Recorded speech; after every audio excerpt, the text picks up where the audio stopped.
Thank you for downloading episode 124 of Suplex City Limits for August 26, 2017.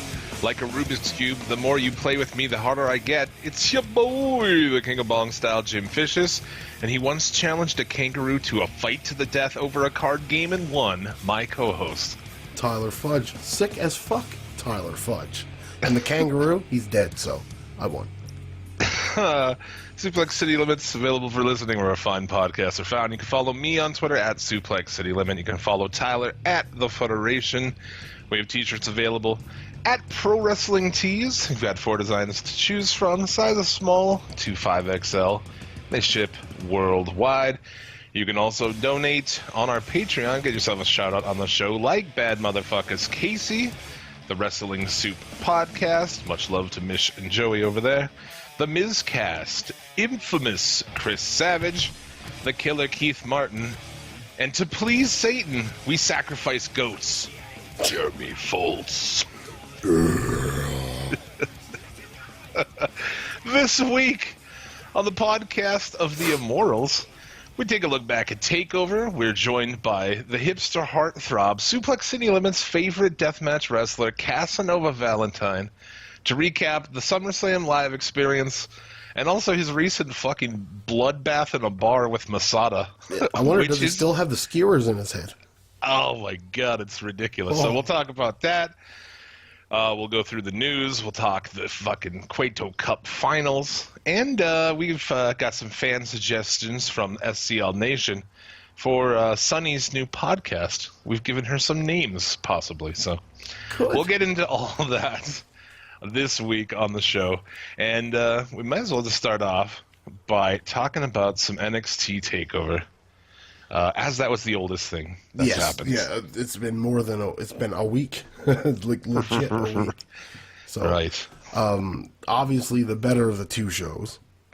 Oh, dude. 5 matches, perfect fucking card. I know. Like, there was not one match that was like unwatchable. Every match was good. Yeah. Like exactly. even the Authors of Pain had a good match because Sanity. It was so much smoke and mirrors in that match, but it was great.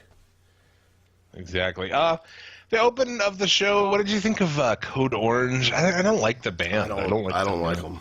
I thought that they were abysmal live. The singer is garbage. Absolute garbage. And if it's a girl, she needs to comb her fucking hair. And maybe wear a bra or something. Like, fuck. Get off my TV. As a musician, over 20 years, I can tell you, like, why would you be in a band with a woman who's not hot and, it's not gonna get or at least like busting some sex appeal out there? Why would you deal with it otherwise? That chick is wearing like jeans and a t-shirt, and she looks like a skateboarder from the 90s. She looks like Dave Mustaine. With tits. That's basically what she was. Hello, me. Meet the real me. Hi. In this Misfits way of life. Fucking Dave Mustaine. I fucking hate that guy. I do too. So I thought that was weird, but I will still say it gave it a cool feel. It was a different feel. It was a special feel. I'll give you that. That was something. We open up the show with Cien Almas. Cien Andrade. I've got too many names, Almas. I know, right? He takes on Johnny Wrestling Gargano. This was a really good match. It was on. Well, I guess it was the first match eligible for the top 5, so it was on my top 5. I would say it's in my top 10. It was originally. It's definitely in my top 10. Like my top 5 had grown all week long. It was just like, okay, well, I'll take that out. But it originally, at the end of SummerSlam and TakeOver, it was there. All right. Yeah, that's another thing I forgot to cover. We're gonna preview fucking Triple Mania from AAA. We got the top 5. We got all kinds of shit coming up. Stick around, Fred. Fred? Did you say Fred? Is Fred? Fred. Oh, I thought Fred was here. God damn. And Fred, if you're listening, I love you. Yeah. Why don't you come home, Fred? Come home, Fred. My bed is waiting for you, Fred. The children miss you, Fred. Fred. Oh, Fred. This is like, we got off the fucking rails. Imagine already. If there is a Fred that's listening, he's just like, uh-oh. He's probably going to go shoot up a fucking restaurant or something because he thinks that we're talking to him through the show. Good. Dude, Satan was talking. He was saying my name. Yeah. It was like I was listening to Destiny's Child saying, say my name, and then the sage was like, Fred, come with me, Fred. I will take you to the abyss, and we'll fuck children. No, that's fucking too much. Jesus, what the fuck? That's what people in hell do, in my opinion, man. All right. I don't, but people in hell, maybe. There's somebody in hell that's fucked a kid, for sure. So this was a really good match. He's a clown, too. Oh, my God. This ends with Gargano being distracted by a thrown shirt, which is like, really, dude? Yeah. I don't know. Baby faces have to look silly, I guess, but what is her name? Is they going like Selena Vega? Zelina Vega. So it's like, it's not Selena. It starts with a Z. But, and then it's Vega, like Savio Vega. So she could be Savio Vega's daughter. Starts with a Z. Love it.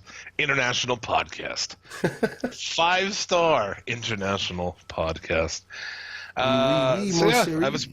It was good. She throws the shirt. Gargano's distracted.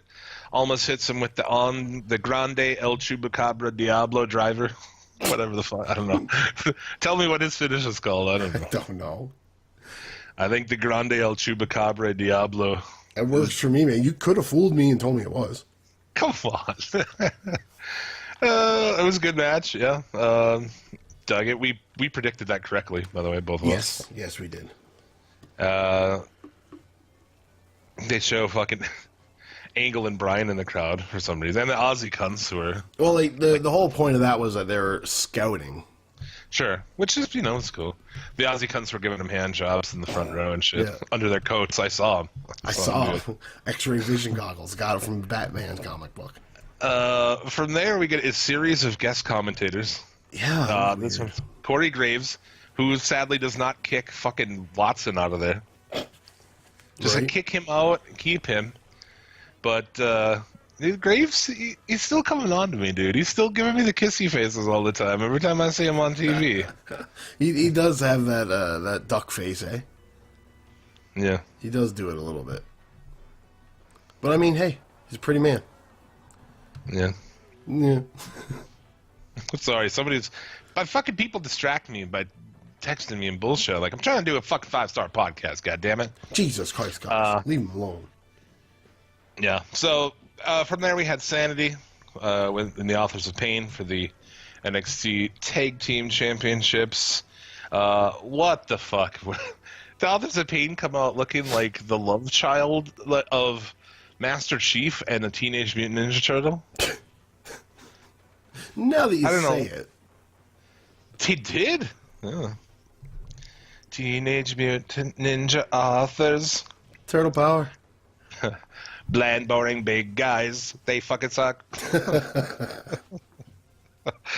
Oh, fuck. I don't know. I enjoyed it. Match finally started, and then Young kind of comes up and replaces Dane. I thought that was cool. Yeah, it was at least something you don't see in WWE very often. I mean, Dane didn't get tagged in, so Young took his place. Is that the rule? They say it like that's the thing. Like, oh, yes. I'm like, okay. I mean, I don't know where. I've never seen that before, I guess.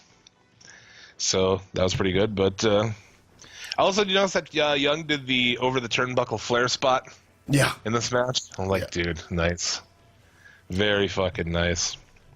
But yeah, I thought this was a good match too, man. Oh, yeah. No, it was very easy to watch. It was probably, the worst match on the show, but still a good match? I mean, the least good. Maybe better than exactly. The worst. Exactly. The worst is a bad way to put it, but the lesser of the other 5, or lesser of the 5. The way the end went too, it's like, so the Sanity wins, which is surprising in itself. Yeah. But the understanding of the ring, and Wolf just clearly says to Young, "Here they come," and I'm like, the way it went, I was like, who here? Who's coming? And then the Red Dragon's coming. Except we're not calling him Red Dragon. No. Well, I mean, there is that clothing line. Yeah. So it's probably one of the reasons why. But I thought that was good. And, I think we called that too. That Red Dragon should be a piece in the NXT cog. Yeah, fuck yeah, we did. It's nice to see that because two of those guys single. I really don't think we'll do it for anybody. And this leads into later on the show, which is another thing we've talked about already before. Yeah, and they need tag teams on every show all the fucking way around. I don't know. Since they decided that they're just going to take one of their hottest tag teams and split them up for no fucking reason at all. Shit. Because they have heat.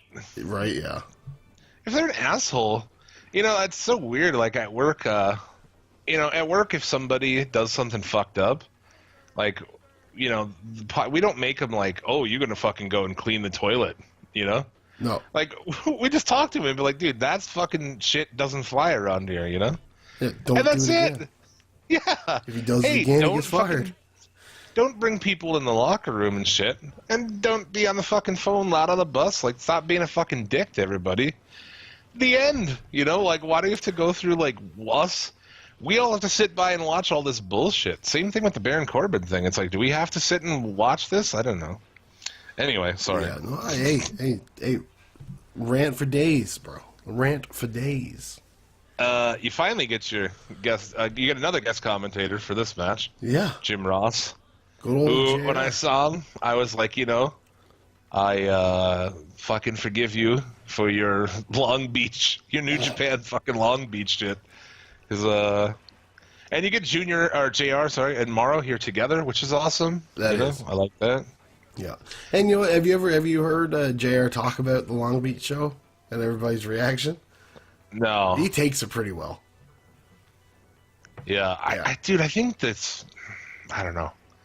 I mean, it's hard, I guess, to come in and just do one match, with 3 other fucking dudes. So you got a 4-man booth, but I don't think it might be over, dude. We'll see how he does in this women's thing, but I don't know, man. He's not as put together as he used to be. Well, no. I mean, he's not in it. He doesn't know who these people are a lot of times. That's what I thought, too, is what does he bring to this match? Yeah, no, he's not invested. When they brought him in for, what was it, Undertaker Triple H? Mm-hmm. That worked because he's called Triple H matches. He's called Undertaker matches. It all makes sense. Wasn't it Undertaker and Roman Reigns? Is that what you're talking about? Was it Undertaker Roman Reigns? I don't know. Yeah. I have no idea. Undertaker Roman Reigns. Ross did the fucking commentary on that. Fair enough. But I thought he'd done it before, too, with a Triple H match, but I don't know. Oh, that's possible. That's totally possible. Either way, you put him in that kind of scenario, it works better than 2 unknowns he's never called a match for before. Yeah, man, it's the bloom may be off the fucking flower on this. I don't know. Well, I mean, I'm not saying he's right. I'm not saying he's done, but it's like a kiss from a rose. No, I just don't know, man. He didn't seem that good here, and he hasn't been good the last few times I've heard him. No, well, I agree. I do think the days of JR are probably numbered. Not life-wise, but work-wise in popular wrestling. It was possible. But, I mean, especially when you got Mauro Ranallo there, who he just commands a lot of time with his voice anyways. He doesn't stop. Mamma mia! Yeah, it's just a run-on fucking sentence. And JR's just trying to put little pieces in here and there. He did say slobber knocker, so that was cool. Hideo Itami, defeated by Aleister Black. I thought this was a good match. The entrance, here's where that band they did pretty good playing this song. Yes. And they had the singer from, Incendiary, or is that the name of the band? That's the name of the band, yeah. Yeah. This was cool. I love that song, just in general. Oh, the song was a great intro. Amazing theme. That's one of those songs that transcends to where it's dude, I'll fucking jam that song in the car and shit, If it wasn't 4 minutes of one verse and a chorus. Sure. Yeah, well, yeah, the song itself, I can only listen to it for a minute and a half. But well, yeah, I agree. Because it's just the same verse after the chorus, over and over and over again. Yeah. It's a super cool entrance and shit. I liked it. He just walks out and stops right in front of the band. And yeah. He's what the fuck are you doing here? once again, further proof that metal needs to be a part of wrestling music. That's all there is to it. I'm a firm believer that all music genres should be, like equally. Because like you take your character, you should have the music that fits your character, right? And I'm not saying for entrance music. I mean more like to promote the beginning of the show, the songs for pay-per-views. Those should be metal. No, not everyone. I don't think everyone should come out to metal. No. I understand where you're coming from, metal. But in my opinion, I'm not a metalhead by any means. Metal before every show wouldn't do anything for me. Nothing at all. But really, no, not a guy. I don't care what music comes on before the show. I usually skip it anyways. So, well, I guess, but it's like that fucking green light song and shit. No, the stuff they use in WWE, I think, is horrible. I think NXT uses music much better. But NXT has used music that wasn't metal that I absolutely loved, like that NXT Takeover London song they used. I don't remember what song it was. It's nowhere near metal. It's like, I can't hear you, I can't feel you, something like that. But I thought that song was great. I find it doesn't need to be metal. It just needs to not be just this overproduced pop shit. Well, it can't be "Welcome to My House." No, because that's garbage. No, that's not hyping nobody up. It needs to be upbeat. Yeah, there's a reason that fucking UFC used that one song for like a fucking decade or something, dude. You know what I'm saying? The boom, pieces. It's like the same fucking song forever. But no, this is sick motherfucker over here. Sick motherfucker, sick boy.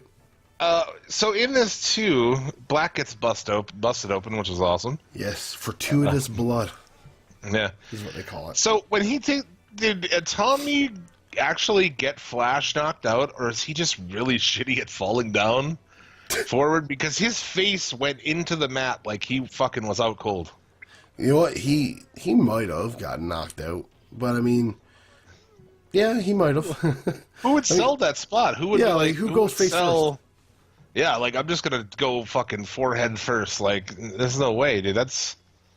I feel like he got Flash knocked out by that. These guys were kicking the shit out of each other. It was fucking awesome. It was a fucking tough match. It was. It was just brutal. Tommy hits an avalanche Falcon Arrow. Like, that's fucking cool. I don't know. Good shit.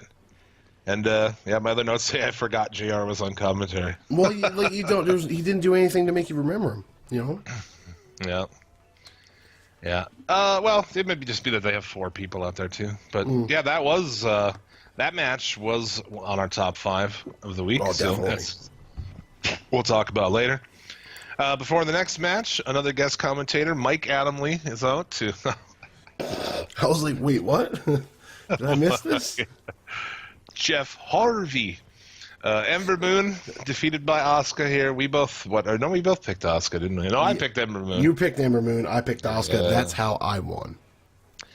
That is how you won.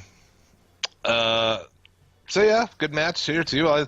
Some people were saying this was the match of the show. It was kind of split.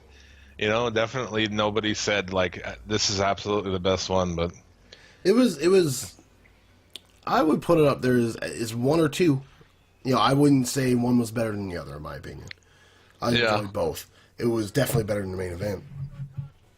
Yeah, better than most women's matches I can recall. Oh, definitely. It's probably, maybe I would go so far as saying it's one of the better women's matches since probably Bayley and Sasha NXT. Yeah. Because it definitely beat their match at WrestleMania weekend. Easily. Yeah, this was a good match. I thought they might pull the trigger on Moon after the fact here. So now they're saying that Asuka's injured. She's not actually injured, though, I don't believe. Is she? I've heard she was. I've heard she was. Well, yeah, but they're saying she is. I heard she had a broken collarbone. Or is it just bullshit? Hey, well, they've already hinted that she's going to the main roster. Well, yeah, she's resigned the belt. Yeah. So, I mean, I just thought, like, dude, that seems to me you knew you were doing this, right? So, if you are, why not just put fucking Ember Moon over? Does it matter that much? I don't think it matters that much. I don't know. Keeping Asuka undefeated going into WWE could like if they, let me phrase this by saying, if they build it good, once she gets to the WWE, it's worth it. But if she comes in within a couple months, she's losing, then you fucked it all up. Ember Moon should have won. It should be losing to fucking Mandy Rose on SmackDown in a year and a half from now. Fuck, mark my words. I would imagine that the winner of the Mae Young Classic actually gets the title. That's my thought. I didn't like that. I think that's what they'll do, but I feel like it'd be better if the winner was to take on Ember Moon and the number one, the winner of that gets the belt. Yeah, you can do that. You can even do Ember Moon gets the first shot. Yeah, you know what I mean? So. Oh, you can do that. Well, it's that would be, we got to see some of the Mae Young Classic first, even, see how it actually goes. You'll get your chance Monday after Raw, dude. Now, Jim, I've got to say something. There's no way in hell I'm going to be able to watch 4 episodes of that before Saturday. It's just not a chance. No, dude. That's just it. I've never known what we're supposed to do with this, with being as how they're releasing them like that. There's 4? Yeah, 4 episodes, 1 week. Yeah. 4 episodes 1 week, 4 episodes the next week, then they're doing the final. There's no way, man. I mean, like maybe we'll talk about the best matches, but I'm not going to go through fucking 4 hours of that every week. No, dude, no. This isn't our job. Yeah? No, we have jobs, and if this was my job, I would watch it all. But I'm not going to. No, because I have to go to work and I go to work. I got to cook. I'm like a single mom. Right? Like, I got to do it all. I got no Miss Vicious or Miss Fudge doing something for me, so and then I'm getting sick all the time, right? So. Gotta get you. We gotta get you a Mrs. fucking Fudge. Mrs. Fudge. We gotta start. We tried at one point in time. Yeah. And afterward too, in this, Ember Moon got a standing ovation in the ring. That was cool. Main event. McIntyre and Rude. McIntyre comes down with a full bagpipe crew. Did you notice that they weren't actually doing anything? Like, once his music starts, there was a drummer that was just, like, fucking up all the time. There's no drums, but he's hitting it. Yeah, he's, like, really confused about it. Yeah. So I was like, man, it's like, so you make these guys not do something, but then you make that violinist in SummerSlam fucking shit all over Shinsuke Nakamura's theme. I should have had... If I should have stuck with McIntyre, dude. I almost did it. You did almost stick with McIntyre. You did. And I was shocked by that. I really did not expect that to happen at all. Yeah, McIntyre wins. We get they rehash the fake closing credit on the screen, which, I like it still. But they've done it, I think, the last one, didn't they? Yeah, they did the last one. They did that with the Gargano and Ciampa thing. But it's still cool. You remember when wrestling was like that? It was like, you had to watch it until the last second, right? Yeah. But now it's not. Raw doesn't... No, and that used to always be the... what would sell you to come back next week was what happened in the last minute. Raw and SmackDown are both definitely missing that fucking... Well, that's because they don't know what they're going to do next week, so they can't do that. Right? So everything's fake closing, credit, and then we get Fish and O'Reilly come out, distract, Adam Cole attacks... They beat the fucking McIntyre down. Cole poses with the belt as they all stand over McIntyre. So yeah, that Ring of Honor faction we talked about came to fruition. Yep. Felt pretty good about that. I'm like, yeah. No, I can't wait. It's going to be exciting. I can't wait to see where they go from here. So should be good. Could be cool. I don't know. I would take I don't know. I mean, I doubt you'll ever get to there, but immediately makes me think like, oh, you can Shield and this, that'd be cool, but... Oh, they will... Man, have you seen the size of the ROH guys compared to the Shield guys? Well, yeah. Vince would never, ever let Adam Cole get a pin over any of those 3. I don't think. That's why they call him Adam Cole Baby. Yeah. You can't do that to me. This guy's dying. He's sick through fucking sickness. He comes and he fucking produces this show for you. It's because I am a dog for punishment, sir. Glutton for punishment. Yeah. So that was NXT TakeOver. It was awesome. It was SummerSlam? Not so much. Oh, no. No, Superman not here. No. And from that, let's shift gears and go into the week's news. This week, in the news, Dallas McCarver chokes on a chicken wing. Big as fuck. Oscar's maybe injured. Big Cass is really injured. And the WWE superstar will be on Dead Sea with the Stars. Hands are full, so over to you, Jim. I'm Jim Vicious, and this is the fucking news. I almost ran out of news music that time. Yeah, you just kept going. I didn't know it even played that long. I was like, I might just go through the whole news bit right now.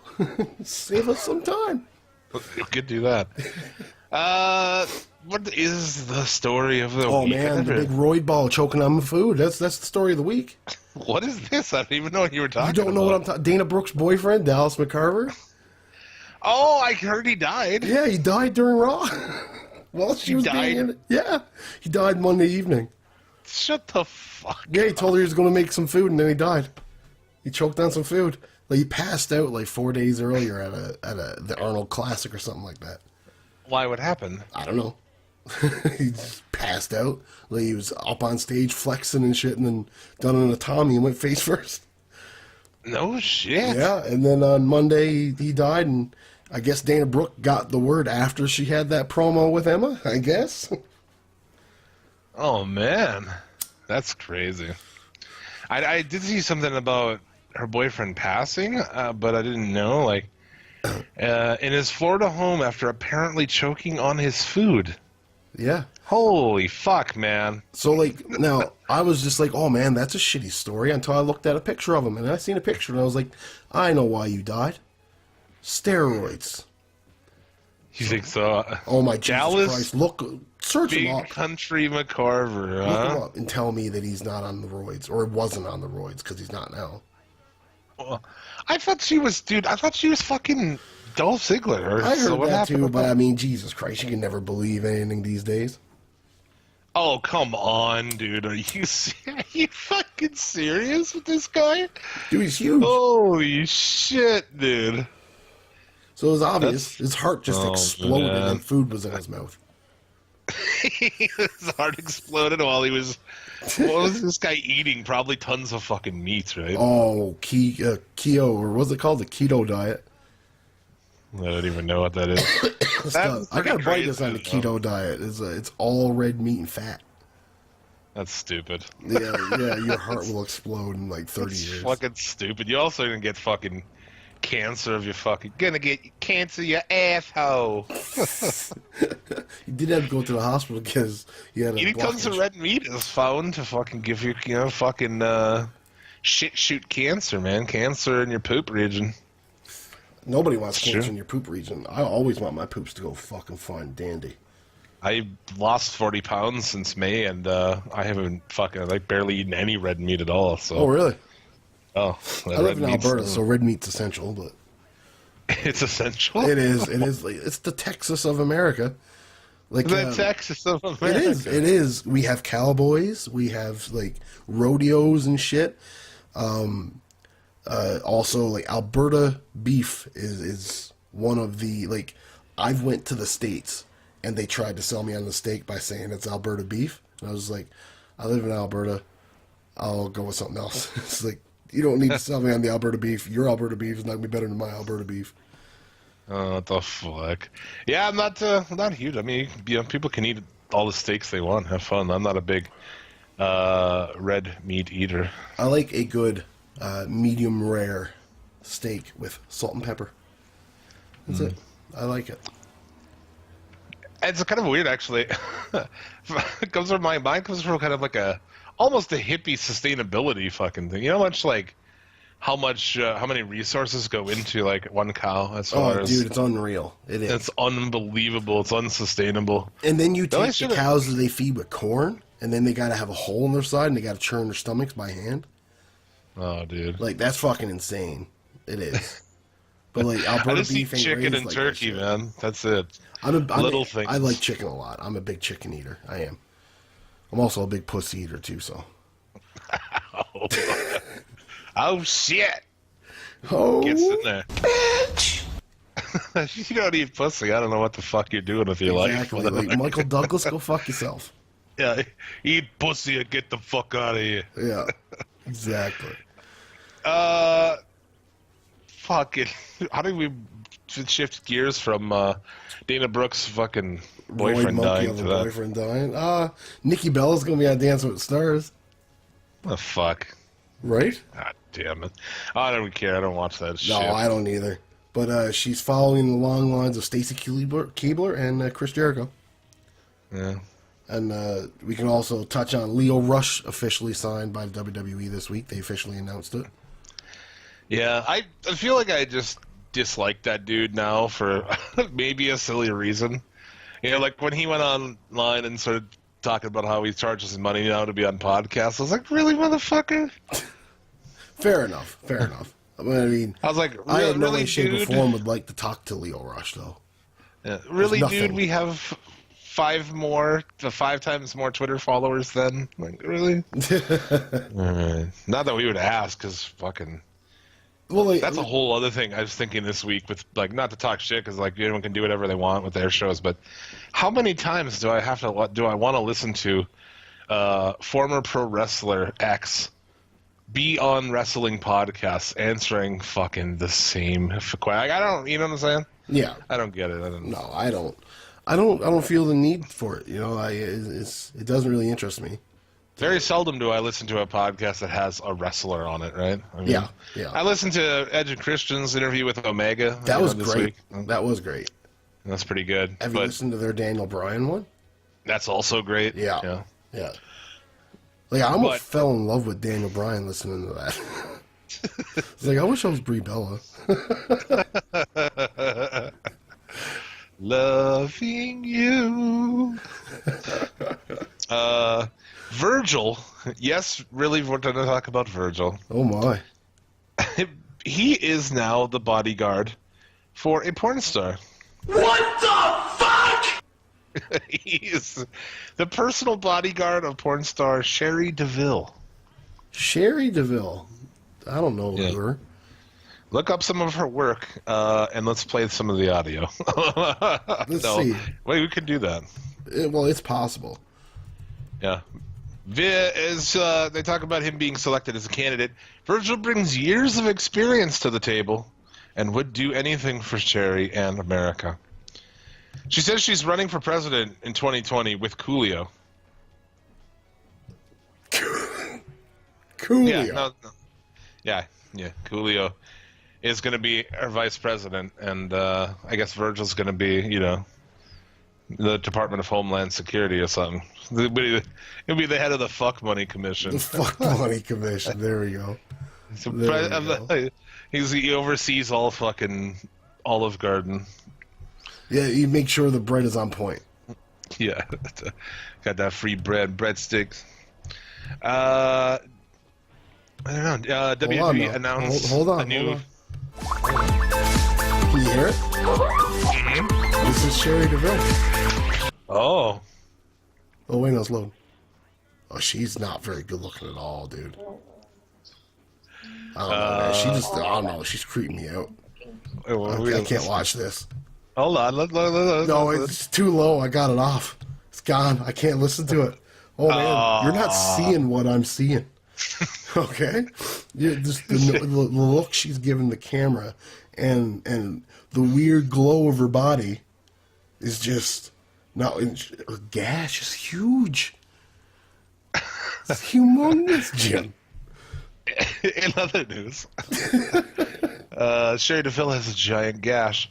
WWE announces a new Caribbean TV deal. In other news, they have recently re-signed Prince Iaukea. So have they really? No. Oh, I was like, man, you almost they got a Caribbean TV deal. I was talking about or something on Twitter all week. With the gender shit going on, I was saying that. In efforts to further expand our podcast in India, please welcome, help us welcome our new co-host Habib. We can get Miz Guy. Miz Guy. Yeah, I don't know, man. No, we don't need a third host. Oh, okay. If his show is super over in India, maybe. Sorry, Miz Guy. I tried.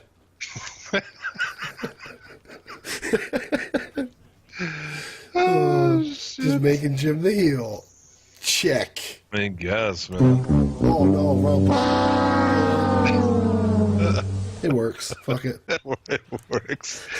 Tony Schiavone returning to broadcast booth for this MLW One Shot show. Have you heard I heard about that. Yeah, that's like Court Bauer doing one night of booking. I'd like to see it.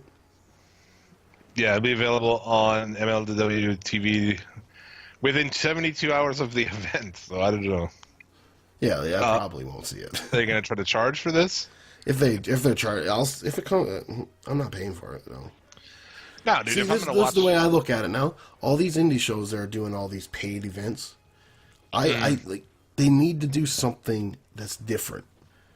I don't want to just see, Ricochet's going to have a flippy match. I don't care. I'm not going to pay money every time Ricochet has a flippy match. I'm not going to do it.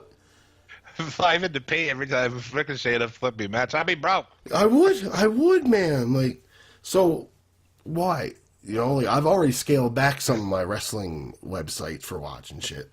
You know, I'm not going to spend more on it. Yeah.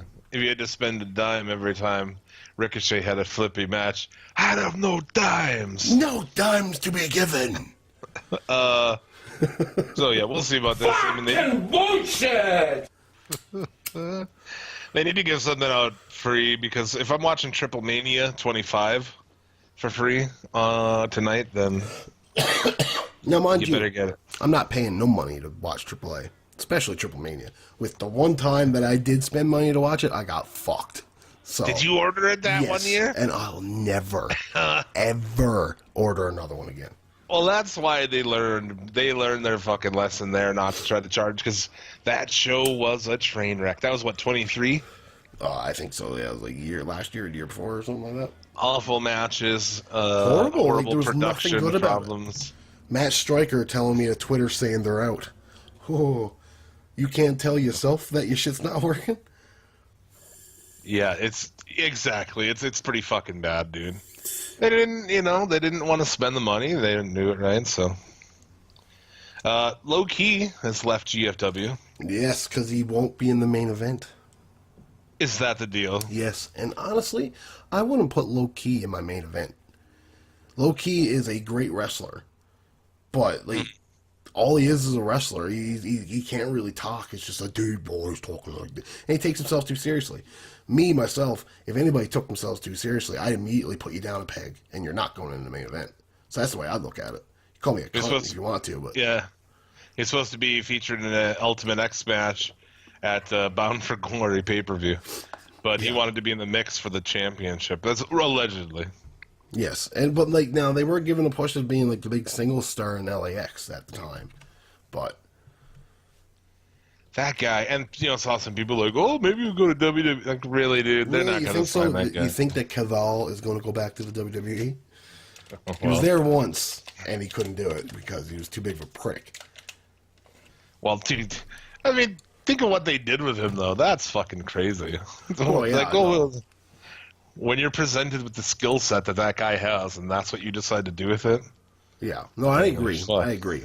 But, I mean, the overall lining of the story is Low Key's just a dickhead. So exactly right. Yeah. No, I don't know where he's gonna go. No one wants to fucking deal with him. No. He is a shithead. Yeah. Cass destroyed his fucking knee on Monday. Yeah, like obliterated it, bringing the fantastic Enzo and Cass feud to a close. Why the fuck? So many people get hurt on that spot. Why do they do it like 75 times a show? It's such an easy spot. It's like kinda. I mean, it is an accident. You flip over the top and you hurl yourself to the ground. I mean, you never know, man. Now though, somebody as clumsy as Cass probably shouldn't be doing it. Like he doesn't look like he can walk 10 spaces without a little bit of a lean. You know what I mean? Like. He just seems Yeah. Clumsy.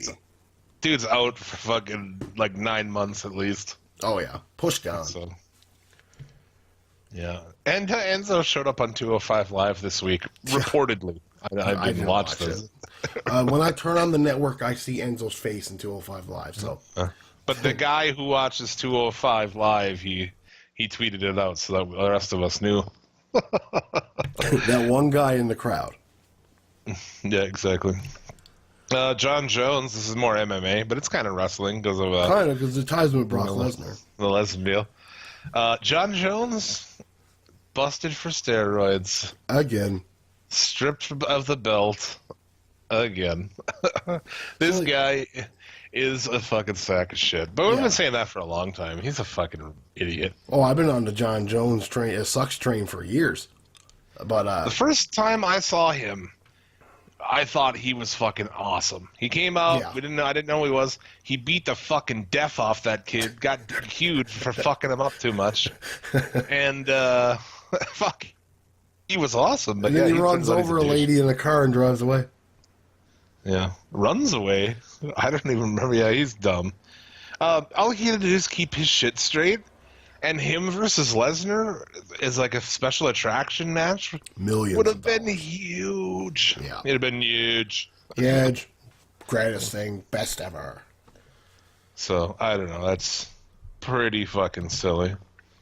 This week I got WWE sends me these fucking, I don't know, questionnaires about their products and shit to the Suplex City Limits email. I don't know. I don't know if they know or who gets them. Do you get these? I don't know. No, I don't get them. Not everyone gets them. I don't know how you get them, but it was to name your 10 favorite superstars in the company, like across the whole thing. NXT, Raw, SmackDown, even some legends. One legend that wasn't there. Brother. No Hulk Hogan. Oh, well, that actually shocks me a little bit. You know what I mean? Like, yeah. Because didn't they have a Hulk Hogan graphic up on the Titantron a little while ago? Yeah, I'm interested. Like, wouldn't you use that as a way to gauge if people are okay with it? Yeah, like if a lot of people click Hulk Hogan, then people are okay with it. Yeah, it's weird. Macho Man was on there, Steve Austin and shit like that. But everybody else was on there. Even like fucking Adam Cole was on there and shit. So was Jimmy Snuka on there? No. No. Tamina was, though. Fair enough. That's just as bad. How great would it be to get that data back and there's like, you get like 50,000 back and you like one person says Tamina Snuka. Oh man, and her promo on SmackDown did nothing to help it. It was god awful. Yeah, she's the shits. I don't remember who I all picked. I picked like Macho Man and fucking AJ Styles and Aleister Black and Yeah. The huge. The smarky fucking choices. But, I don't know. You got anything else in the news or what? No, I think you've got it all. I really do. Yeah, nothing. Fuck it. We will call it good there. What do we want to talk about now? You want to get into these? We get these suggestions for podcast names. So, Sunny, if you're new around here, I'm undercover on her Facebook as a friend. Even though I fucking hate her. I think she's one of the biggest shitbags in the history of fucking humanity. I can agree. I would have liked to have seen her naked in 96 instead of 90s. Even 97, even 2000. Yeah. And also, on the topic of her, go back and check out, we had the dude who fucked her in her porno Sunny Side Up. He was on the show back in the day, so go back and find that. I don't know what fucking episode it is. What's his name? Fucking Derek? Fuck. I can't remember because I wasn't on that show. That was back when Randa was doing it. Yeah, I'm high as fuck. I don't know what his name is, but he was a super cool guy. Anyhow, she's starting a podcast because, why not, right? In between her Skype sessions of shoving shit up her butt for money. Yeah. For marks. Which, dude, marks, you can pay actually hot chicks to do that stuff. Yeah, no. I don't know. I don't get the fascination. Her Facebook has all these dudes who we had him on that episode of Mark Tank, right? Yes. Where I had So it's just weird to me. It's like, what is your fucking attraction to this chick whose voice sounds like this and who's had like more wrestlers inside of her than Madison Square Garden? It's fucking ridiculous, dude. Like, what is the attraction? I don't get it. It's like she's got this glow about her too, and it's not one of those good glows. It's like a sweaty glow, you know, like oh, I just walked up 3 steps and now I'm at a breast glow, you know? A sweaty glow. It's like a fucking toxic waste glow. Yeah, like bacon grease glow. So we have some here. I started the crowd, everybody off, SCL Nation on Twitter at Suplex City Limit. I said, let's help Sunny out because she needs the fans, wrestling fans, to get behind her. Let's help her out with some podcast name suggestions. And I started it off with My Life Under the Wrestling Business. We got some really good ones from listeners. Let's see here. I wasn't like super prepared for this, but that's okay, man. No, like Everything's Villain throws out Shooting on Sunny, which is really simple, to the point. I like that one. Solution on Sunny. There you go.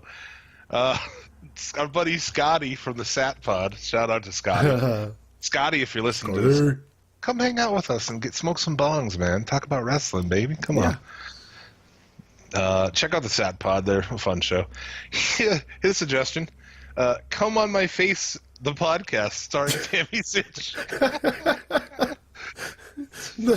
Just no fucks given, eh? Just here it is. Vito Snow says Tammy on top, which I like that. Our buddy Lance Levine from Shooting the Shiznit, shout out to him. He goes, getting oral with Tammy. Not oral, but oral. Going for a thinking man's take on it. Yes. Travis Charlet, sorry if I mispronounced your name, he says, Passed Around, starring Tammy Sitch. Oh, so many sexual jokes. Jim, where'd you go? Oh, you're there. I'm here. I'm texting with who's the person who's supposed to be our guest. Is he still our guest? Yeah, well, we'll see here. We'll see when he fucking manages to get around. Casanova Valentine, he's probably been stabbed in the face or he's involved in a death match somewhere. Masada found him. Masada's caught back up with him. Yeah. He and Masada are brawling around fucking downtown Brooklyn right now. Yeah. Dog's just going wild. Exactly. Okay.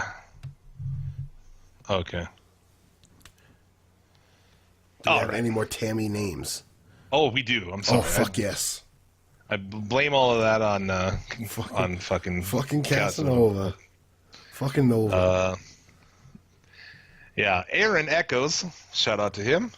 Friend of the show. He's got a few. It's got My Head on Wrestling. I don't know. My Candido. He says in parentheses, get it, Candide. Thoughts on wrestling. I was like, that's just funny. And also has My Nose for Wrestling is one as well. My Nose for Wrestling. Yeah. I'm not gonna lie, I don't get that one. I don't know, like Coke? A Coke thing, I guess. Yeah. Fair enough. Okay. Right. See, it's been all sex that that one went right over my head. It's like, does he have a nose fetish? Like, what's going on? Right. Primary Ignition. He suggests that instead of calling it a podcast, you call it really what it is. It's a pootcast. Because of her noticeable. I don't know if it was a fart or a queef in the porn, but it's loud. I think it's from her ass. Probably. I mean, she looks like she ate tacos that day. Yeah. Ken Blacklock, from the mat to the bedroom. Like that. I like that one. I actually like that one a lot. Between two sheets. Yeah. And winter's coming. It'll be cold. Get your coats, Jeremy Foltz says. It'd be the LWO, lucky or legs wide open. Oh yes, there we go. LWO. And then it's sponsored by Lucky Strike Unfiltered Cigarettes, which is a reference to her fucking weird-ass old lady voice. Definitely. Jimmy Chambers, the wet fart. Wrestling Big Mouth. Did I mention I fucked Sean? Starring Tammy Sitch. And my favorites of the week. From our friend Lance Levine, Shooting the Shiznit podcast. Check him out. He has something to wrestle with gonorrhea. Which is by far my favorite one of the week. Yeah, so good shit there. Okay. Moving on from this shit, let's move into talking some fucking SummerSlam. Fuck it, we'll go back and talk SummerSlam. Let's do it. I wish I had some Battle Shits music for SummerSlam, but nothing came to mind. Oh, yeah, well, there you go. I'm trying to talk to him here, so start us off with SummerSlam, huh? Let's see. What do you mean? You want me to start you off with the abysmal pre-show that 5 people attended? Yeah, exactly, right? Man. So you get Miz and the Miz-tourage coming down. You can just see the look of disdain on the Miz's face. The fight in front of 5 people. And then the Hardys come out. The Hardys, the biggest pop of WrestleMania, fighting in front of 5 people at SummerSlam. Now, that's a sight to be seen. The only person that truly belongs here is Jason Jordan, because he fucking sucks. Oh, what a void of charisma that cocksucker is. Oh, dude, the crowd, nothing. Well, not a goddamn thing. I mean, on Raw, the crowd. Here, there was fucking nobody. Nobody gave a shit. And there was nobody to even care. Really, you could even say nobody cared about the Hardys, because really, who made noise? Dude, the crowd was amazing for this, right? Right? Just hot as fuck. Bo's knockoff New Japan logo on his tights. Did you see that?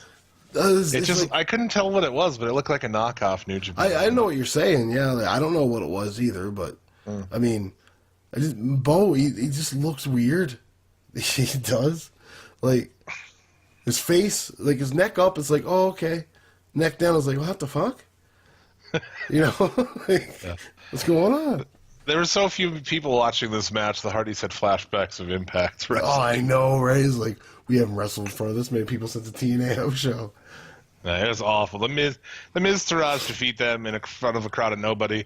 And after the match, Miz walks up to the social media guy who's in the front row, and there is nobody around him at all.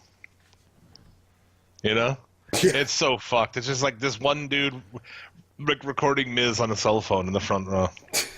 Which shows you how funny it is, right? That they do that shit on purpose. Like, we have a million cameras, but they do it on this phone, so yeah. It looks like it's fucking dumb. Moving on. They didn't care about that match, so let's not care about it either. No.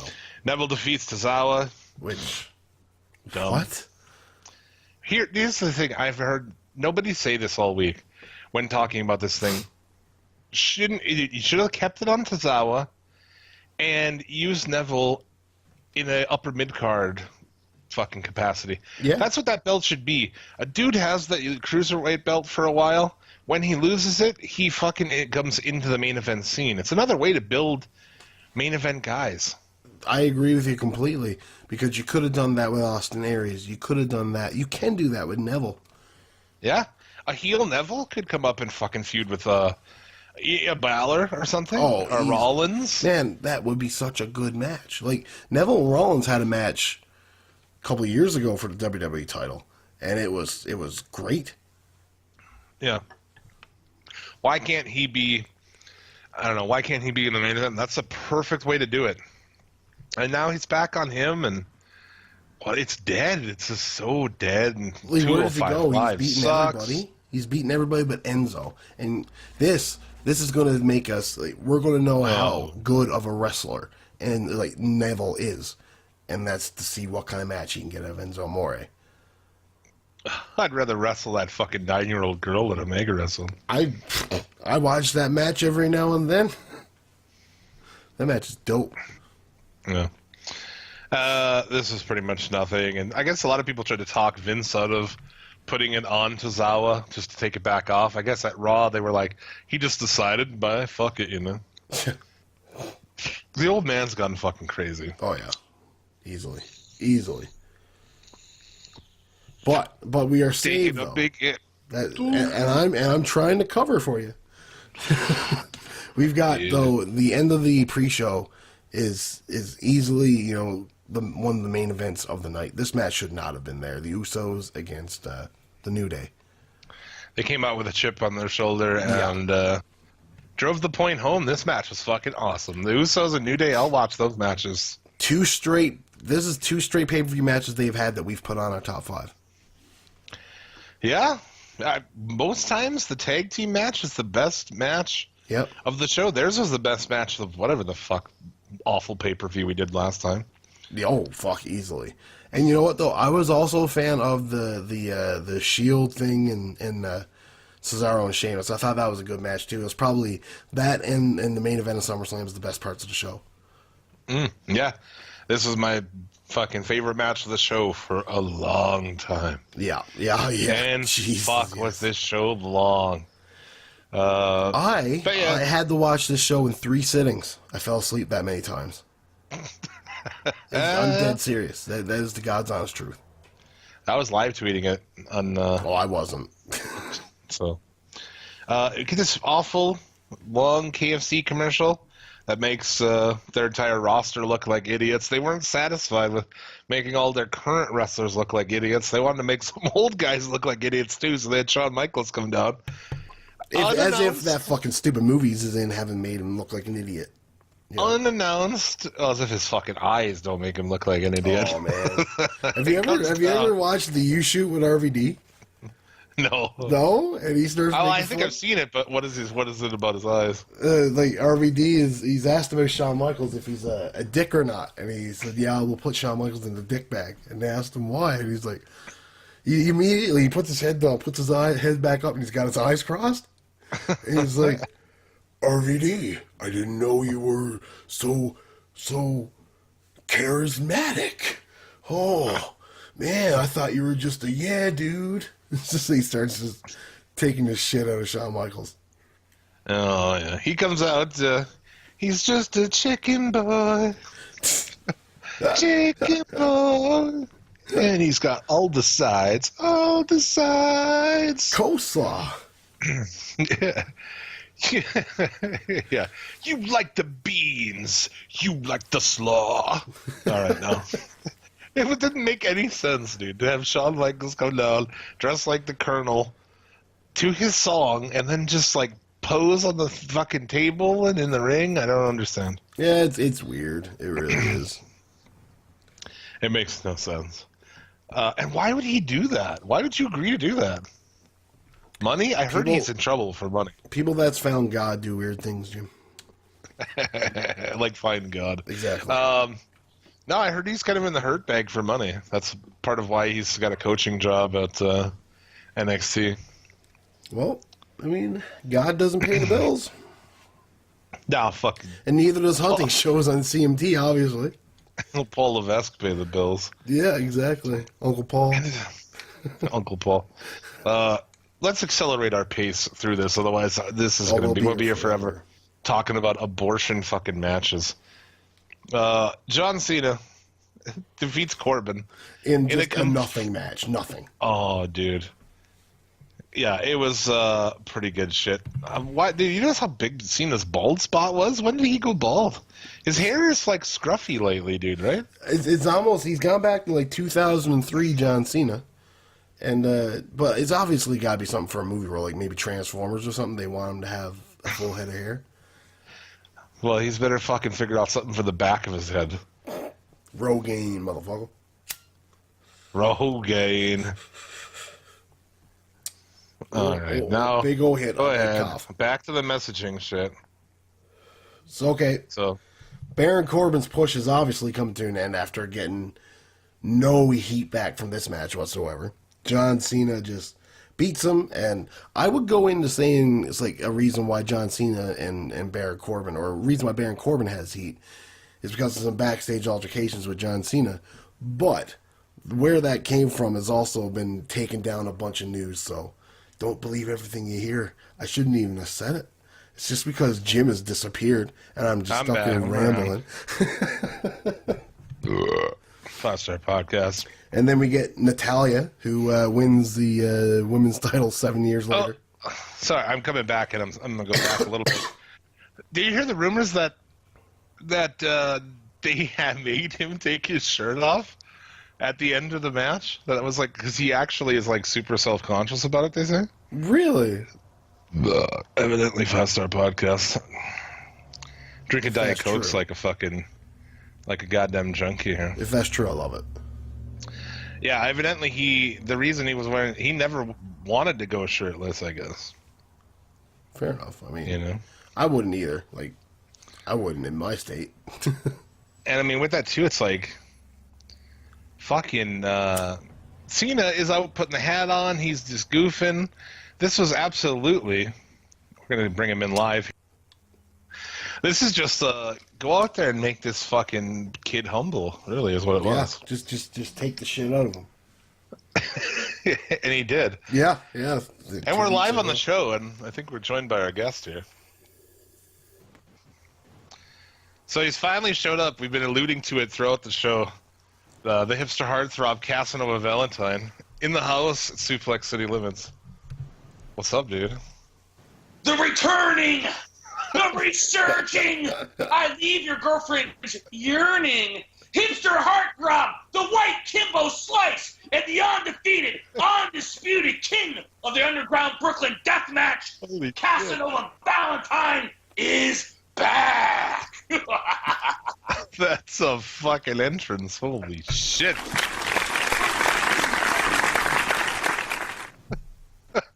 Thanks for having me back. I'm sorry it took me so long.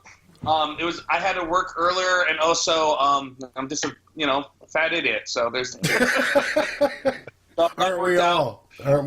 Shout out to my roommate Chad for. I have a roommate named Chad. Let me borrow. Is he a Chad? Yeah, he's a real Chad. Thank you for letting me use your laptop, and thanks for giving me really weird drugs 2 days ago because I still feel weird. So, well, there you go, man. You're in the right place. You're in a safe place to get fucked up and talk about wrestling. That's sort of what we do here. Yeah. You were at SummerSlam, so you can bring the live perspective to it. Yeah. So I was just right before I called. I came in. They said they were at the Corbin Cena match, and I was like, well. Good, because I was pissing during that match, so I didn't even see it. That's part of the match was when Corbin took his shirt off and the crowd literally booed his torso. Did they do that? I missed that. Pretty much, man. Pretty much. I would like to make fun of that, but my body looks like... Mine does, too. Mine looks like a swollen monkey. You know how fucking fat I am. That's the beauty of Wrestling Podcast. I can sit here and call motherfuckers fat and look at his fucking stomach and I'm a fat cunt. It's awesome. Anyway. Yeah, I basically look like if mashed potatoes could stand up and learn how to get hit with a light tube. It's pretty much what I look like. So. My ass looks like it was poured out of a bag.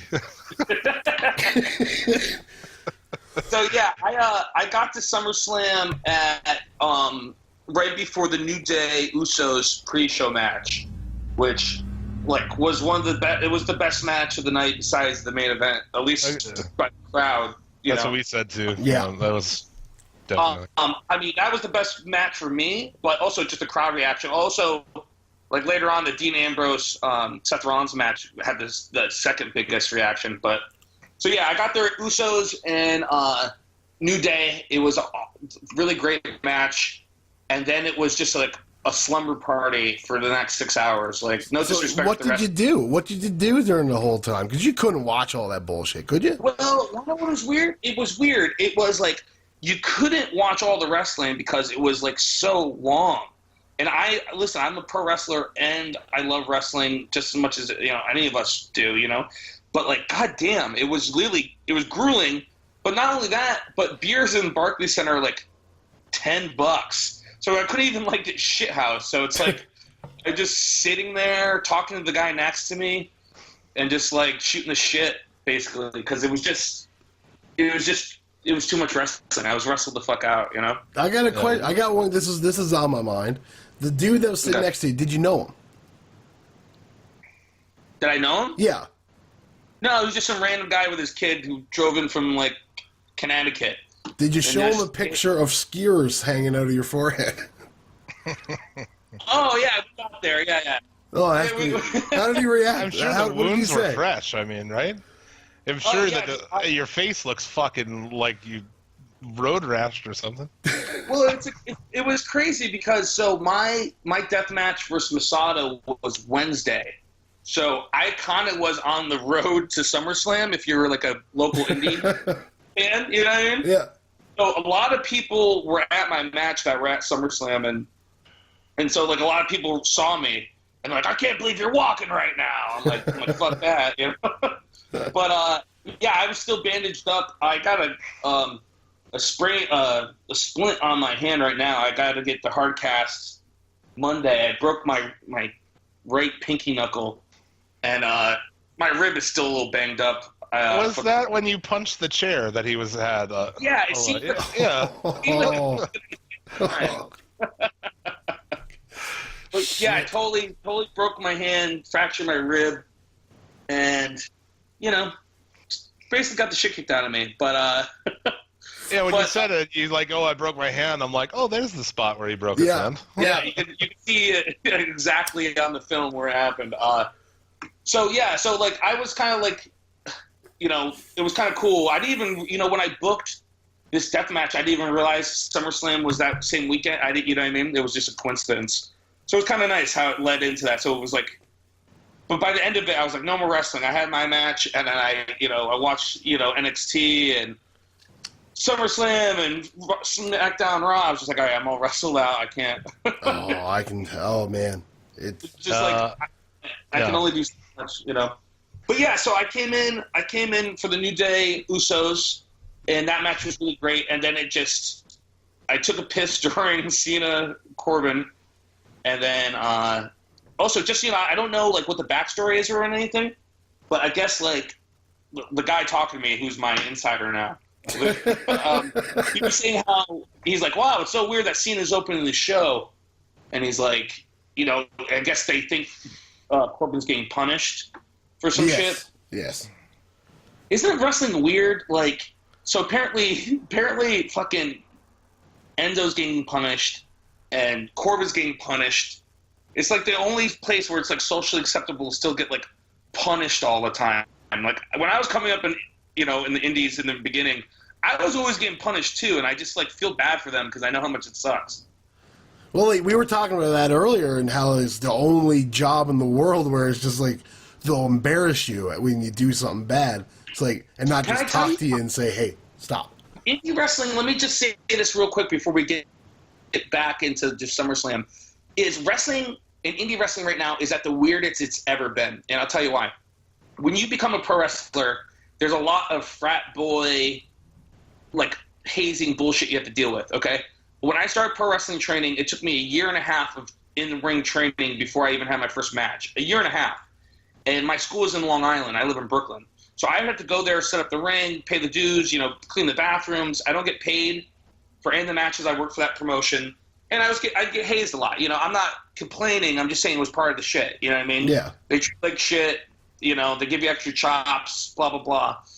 So it's this weird clash where now everyone in the world is very PC and social justice, and they're trying to reform wrestling. Like you know, like everyone on the indies is like, make it better for indies and support, you know, mixed, intergender matches. Like on Lucha Underground, there's man versus woman matches, and you know, and they're just trying to like reform it, but it's just so weird just because like pro wrestling is like the last like carny stronghold weird culture, but now it's like smashing with like justice, like social justice has seeped into every single outlet of the world, and now it's even in pro wrestling.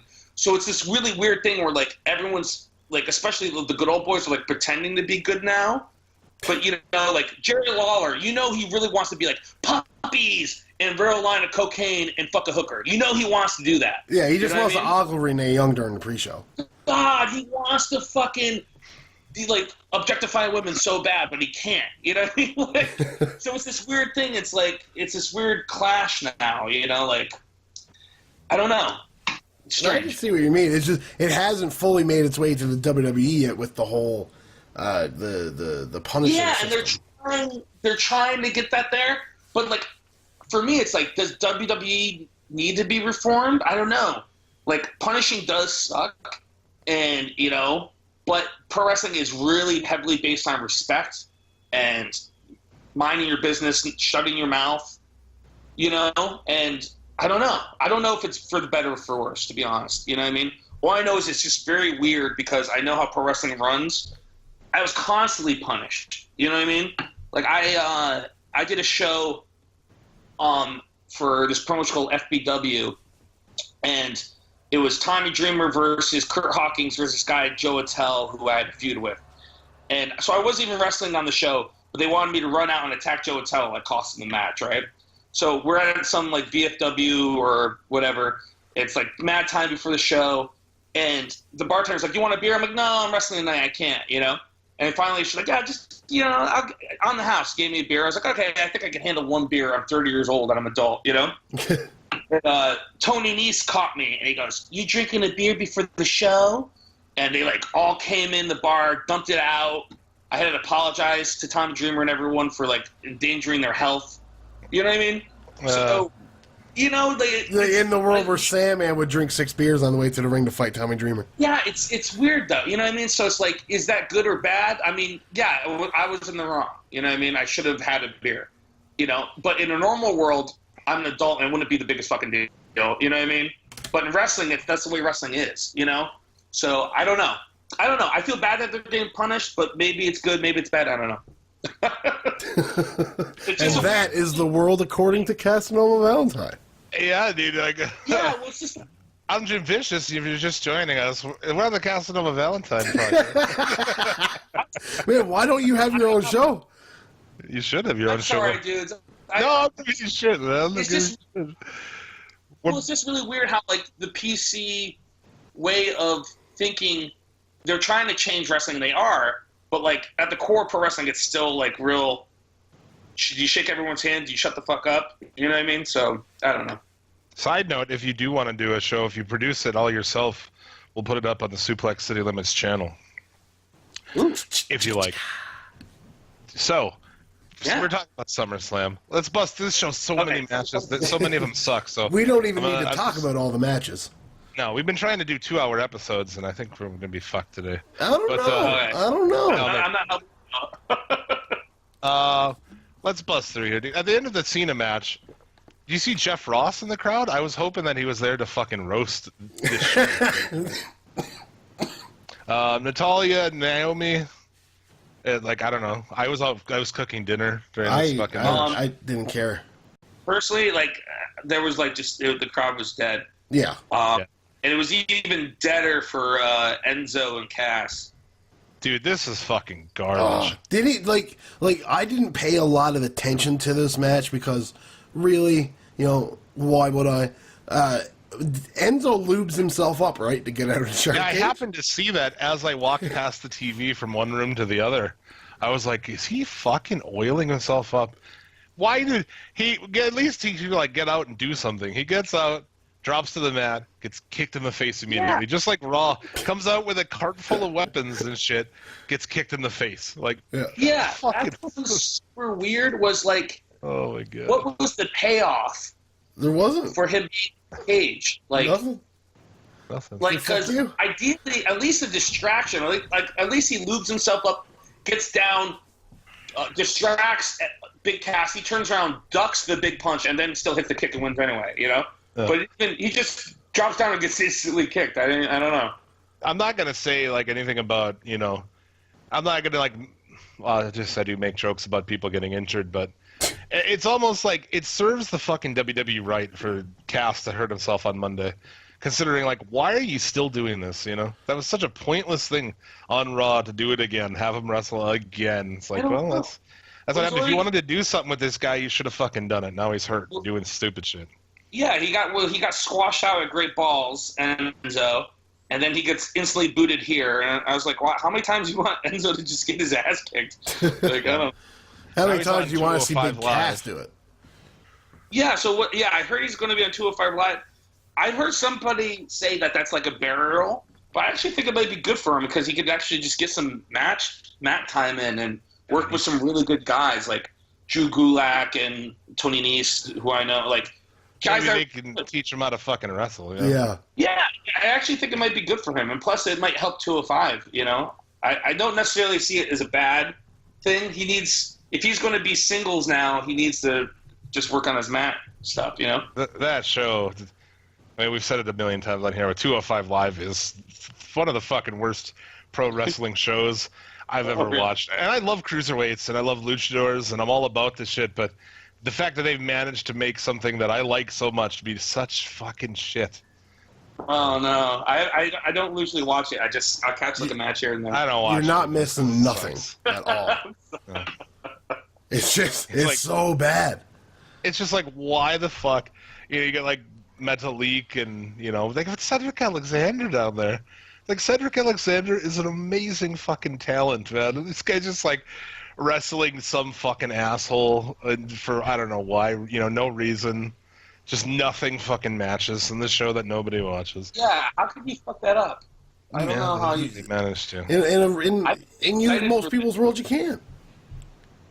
Yeah, I don't know. I mean, it just kind of proves that you could be really great in the ring, but there's no story. No one gives a shit. Exactly. Yeah. Speaking of no story and not giving a shit, Randy Orton defeats Rusev in 8 seconds in a squash match. Is he gone? He tweeted on Twitter today that you know, thank you everybody in WWE front office and this and that. Yeah, but people were like, is he trolling or is he really? I don't know. All I will say this though about that match, like, people were kind of glad in the live audience that it was like a quick match. Like, everyone liked Rusev, but they're like, oh, thank God, because we just sat through Naomi, Cass. Was there another match? I don't know, but like it was just already long. But Rusev took the best fucking RKO though. I don't know how it looked on TV, but he fucking sold the shit out of it. Well, I mean, they shook the camera a bunch, right? So you couldn't really see it. Oh, live, it looked like he looked like he took just a straight forehead bump. It was awesome. That's everything in fucking WWE is camera shakes. You can't see what's happening in any of the shit that happens. No. You know, it gives me a fucking headache to watch the shit. The pay-per-views are awful when you really notice it. A lot of people don't pay attention to shit like production and camera angles and editing and shit, but like, man, it fucking drives me crazy. Like, I can't take it. Yeah. Well, live it looked like he took straight forehead bump, and everyone was like, it looked brutal. I just took a Death Valley Driver through a fucking plywood 2 days before, and I was like, fuck. Dude, there's like 5 camera angles in the amount of time it takes him to go from standing to the ground. It's fucking it's like camera. Bailey and Sasha backstage. This is great. Like, they show Bailey, the crowd fucking boos. Was that the case live as well? Very much so. Yes. Brooklyn's fucking great, man. That's awesome. Sasha comes out with one of those things that fucking ritzy broads get dressed behind, attached to her fucking shoulders. What is that? Have you seen the movie Legend with Tim Curry? No. There's a movie called Legend with Tim Curry where he plays this. Tom Cruise is in it. He's like this big demon, and his wife has one of those things. That's all I thought of the whole time. I was like, she looks so bizarre. Didn't look comfortable. No, and then like, matching her big forehead. It's just weird. It's odd. Yeah. She defeats Bliss in a serviceable women's match. Yeah, I mean, it's okay. I feel like Bliss in person was over as fuck. Like, she is over as fuck. Yeah, she's 5 feet of fuck me. Yeah, she is 5. As we coined her here, 5 feet of fuck me. Yes. 5 feet of fuck me. Yeah, because what's her thing? 5 feet of fury, or what is it? 5. Yeah, 5 feet of fury. She has a thing. Whatever it is, it's not. It's not as good as 5 feet of fuck meat. Yo, real quick, because I was just thinking about it. There's this girl that's in the May the Young Classic. I can't remember her name. Something Viper, and she's like a heavier set girl. Yeah. Or she's going by Piper Nivens. Yeah. She's getting all this shit on social media because she's heavy. But to me... Dude, she's a good-looking girl. Yeah, but to me, it seems like it's more believable that she'd fuck someone up than a 5-foot-tall Bliss. Oh, you know what easily. I mean? Easily. You know, I don't know what this chick looks like, but... She's big. She's like, you know... she's a heavier set girl. But, she's the heavier set white girl there. But hold on, you'd probably fuck her, right? Oh, I would. I mean... I've got no morals whatsoever. I'd fuck a wet paper bag if I had to. What about the heartthrob? Would you fuck her? I don't know what she looks like. I've never seen her. I'm trying to reform my ways. I've been slaying a slew of 5s and 4s the last fucking 5 years, and I'm trying to get more quality over quantity these days. So I don't know what I would do. Dude, at the end of the day, what is the quality? This is a whole. We're gonna end up going on a fucking rabbit hole here, right? I feel like those marks are. Not only have they had no sex with women. But they think that they're under the illusion, as you might be before you get out in the world, you start fucking, that the hottest chicks is like, that's the pinnacle of fucking, and it's just not, dude. A 5 who's fucking crazy in the sack is like, that's way better than a 10 who's a prude. A 5 that fucks you like she loves you, or a 10 that's like a corpse. Yeah, just lays there. I don't do it's that. not as like a corpse, but not as fucking sexually arousing as a corpse. Oh, God. Just not as warm? Didn't Triple H fuck a corpse once? Yeah. Yes, he did. Speaking of necrophilia. Yeah. But anyway, Oh, I mean, just saying, like, a chick's like, once you fuck an ugly bitch or a fat broad, and it's amazing, it fucks with your head. It changes your whole fucking. Your whole mindset. Hey man, it's all pink in the dark. Yeah, I see where you're coming from, but at this point in my life, I just I want to come and not want to throw up afterwards. Just once. I just really want. I paid my dues. I've been out here fucking in the streets. That feeling. There's that interesting feeling though, like. Where the second that you get off, you just immediately regret it. Just immediately. Like you're not even done fucking squirting, and it's like, oh, god damn it. Honestly, I have left the room before and went and sat in the living room, and she asked me if I was coming back in, and I said, no, I'm not tired. I'm going to watch a movie. So I fell asleep on the couch. House, huh? Yes, at my house. So I fell asleep watching the movie on the couch, and when I woke up, she was gone. So... Win-win. Quick, before we get back into the Bliss match that we started, I feel like in my life, this isn't even character stuff. This is just really dark, personal. But I feel like I fuck a lot of girls that want to fuck me, but I barely ever fuck girls I want to fuck. It's a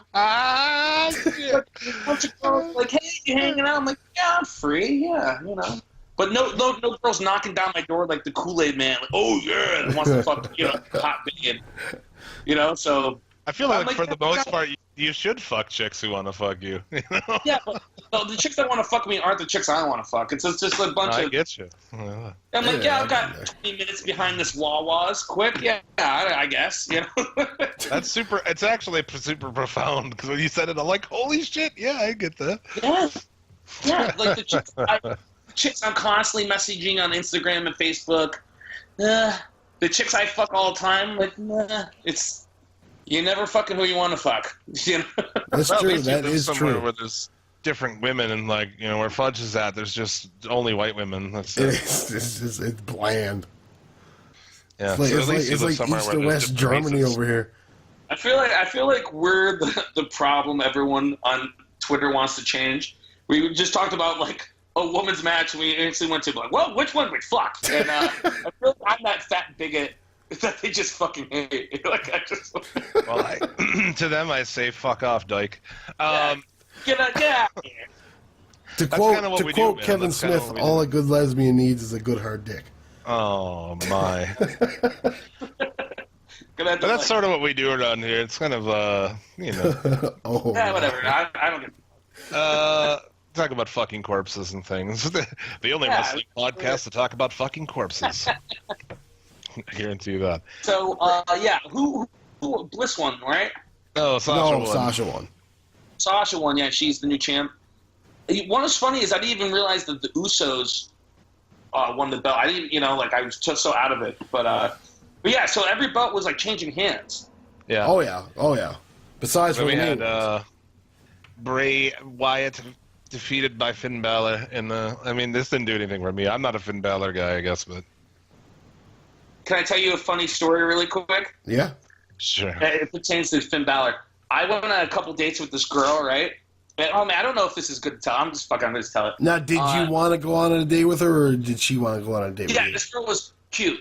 Okay. I went on a couple dates with this girl, and then I tried to hit her up again. I go, hey, what's going on? And she's like, hey, just, I don't think we can hang out anymore. I go, why? She's like, oh, I'm dating Finn Balor now. And I was like, well, good change. Not even mad. Good upgrade. Went from like a schlubby local indie guy to dating So now is Finn Balor getting your sloppy seconds? Well, I never hooked up with her. We just got drinks a couple times. Oh, so. You missed out on being Eskimo brothers. Yeah, you could have been Eskimo brothers with the Lego man. Yo, kayfabe, I hooked up with her, but That's fucking great. I don't know, man. I guess, man. I always thought that dude was gay. No, not even like in a hateful way. I just always thought he was a gay dude. He came off to me as gay. Yeah, I don't know. Maybe it goes both ways. I don't know the rules. But yeah, I don't really have much for this, man. I didn't care about this match. You know what? Bray Wyatt does that a lot for me. Honestly. Finn Balor comes out as makes me not care. Well, here's the thing with Bray Wyatt is first of all, Bray Wyatt's grandfather is fucking Blackjack Mulligan, one of my favorite wrestlers of all fucking time. And his dad was IRS, who I don't know if nobody's favorite wrestler. Nobody's no. If you realize how anti-Semitic IRS is supposed to be.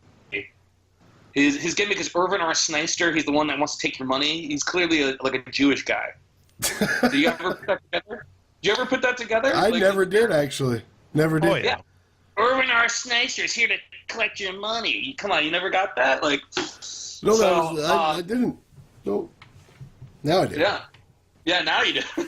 But anyway, so he's a third-generation wrestler, and me personally, I really love Bray Wyatt. But, he just, what's the point? If he cuts all these great promos, and he's got really good ring work, and his finishing move is actually devastating. No one barely ever kicks out of it, so it feels special. But he just loses every feud. What was the... I don't know. He's not built well. He's not built well at all. Why is he... they took away his whole family. He had the whole Wyatts with him, so now it's just him getting his ass kicked every feud. I don't... You know what I mean? What's the point? Motherfucker's got superpowers but can't win a fucking match. Well, yeah, and, I don't know. Give me... I knew that Finn's got to be, doing his own singles run, and they got too much invested with him, with merchandise, and plus he's a great worker, and he's... But it's come on. Why do we have to keep sacrificing Bray Wyatt? Why? I remember when Jinder Mahal beat Randy Orton, and Randy Orton just won the belt for Bray Wyatt at Mania. So I kept being Bray Wyatt died for this, why? I don't know. But Finn Balor was over as fuck. I mean, his entrance was the best. And I enjoy watching him wrestle, but it was almost a squash a little bit. I feel like Finn just steamrolled him. We had from there Sheamus and Cesaro defeated by Ambrose and Rollins. Oh man, I just we're halfway through this and I'm holy fuck, dude, do we have to go through all of these fucking matches? God damn it, man. Just quick, I felt one of real quick is, man, I mean Seth Rollins and Dean Ambrose are so super stupid over. I didn't even realize how over they were with kids. These kids behind me were losing their fucking minds, and I didn't know. I was they're good, But, man, these kids were losing it. But I just feel really bad for Sheamus and Cesaro because, man, they've been doing so good. And their story about how them coming together as a tag team.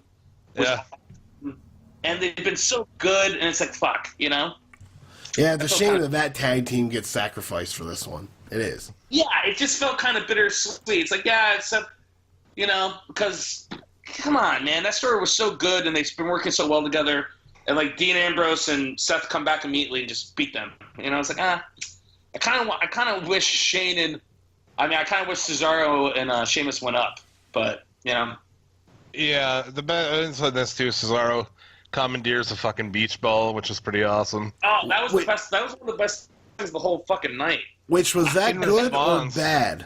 Because it was awesome. But now it was awesome. Him taking that beach ball though just made everybody want to bring more, to the point I think Raw had something like 10 beach balls flying around. Dude, they made it against the rules now, starting Wednesday. Yeah. But in other news, I just want to fucking smuggle as many beach balls in the fucking events as I can now. Yeah, exactly. Here's my thing. Listen, everyone gets on the thing and it's like, oh, it's really disrespectful to the wrestlers, blah, blah, blah. But you come into Brooklyn, it's always a crazy crowd after the next day where they just chant dumb shit. For me, I'm even a worker, and I just think it's fun. And when they came in and, baseball games do the fucking wave. You don't see that. You know what I mean? Like, I don't know. I feel like it's all dependent on what you're given. If you're given shit, you give shit back. The fans shouldn't have to automatically respect it. There shouldn't have been a beach ball during this match. You could have thrown a beach ball around during Enzo and Cass, and fucking the rest of this. A lot of shit on here, but this like on Raw, yeah. During Cena and fucking shit Joe. On it. Yeah. I see it more as the crowd just having fun than intentionally saying this match sucks. You know what I mean?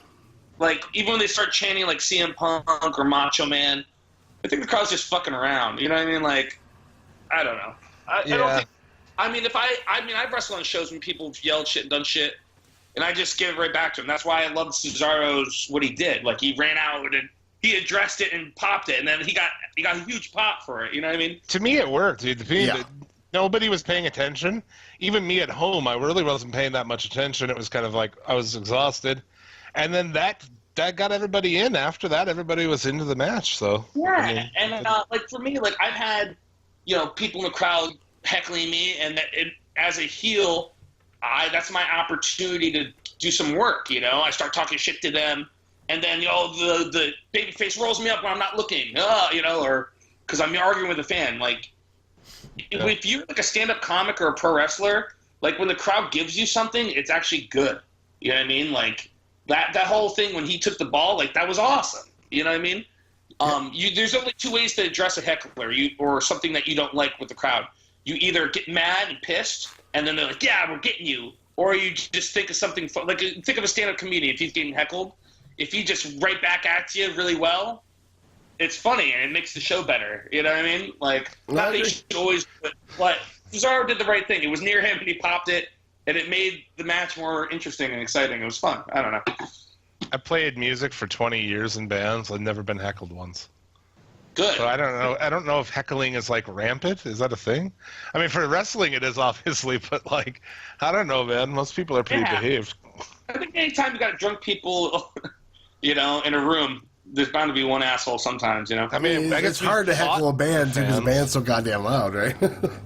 Yeah, it's hard between. Oh, dude, I've heckled bands in between songs.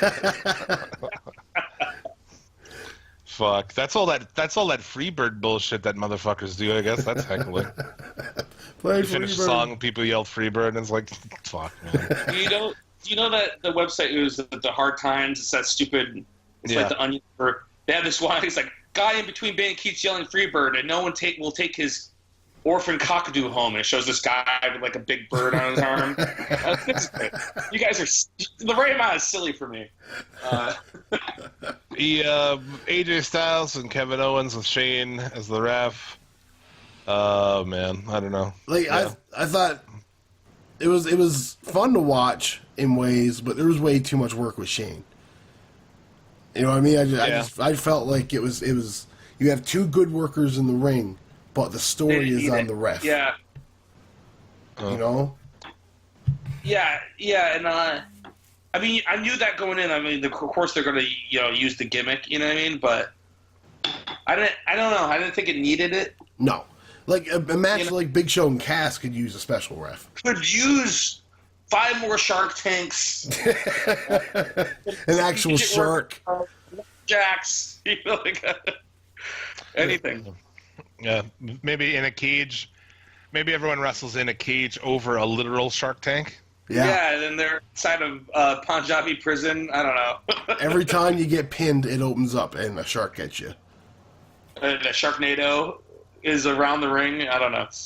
But, yeah, I don't know. Like, I feel kind of indifferent to this match. Yeah, it was neither here nor there.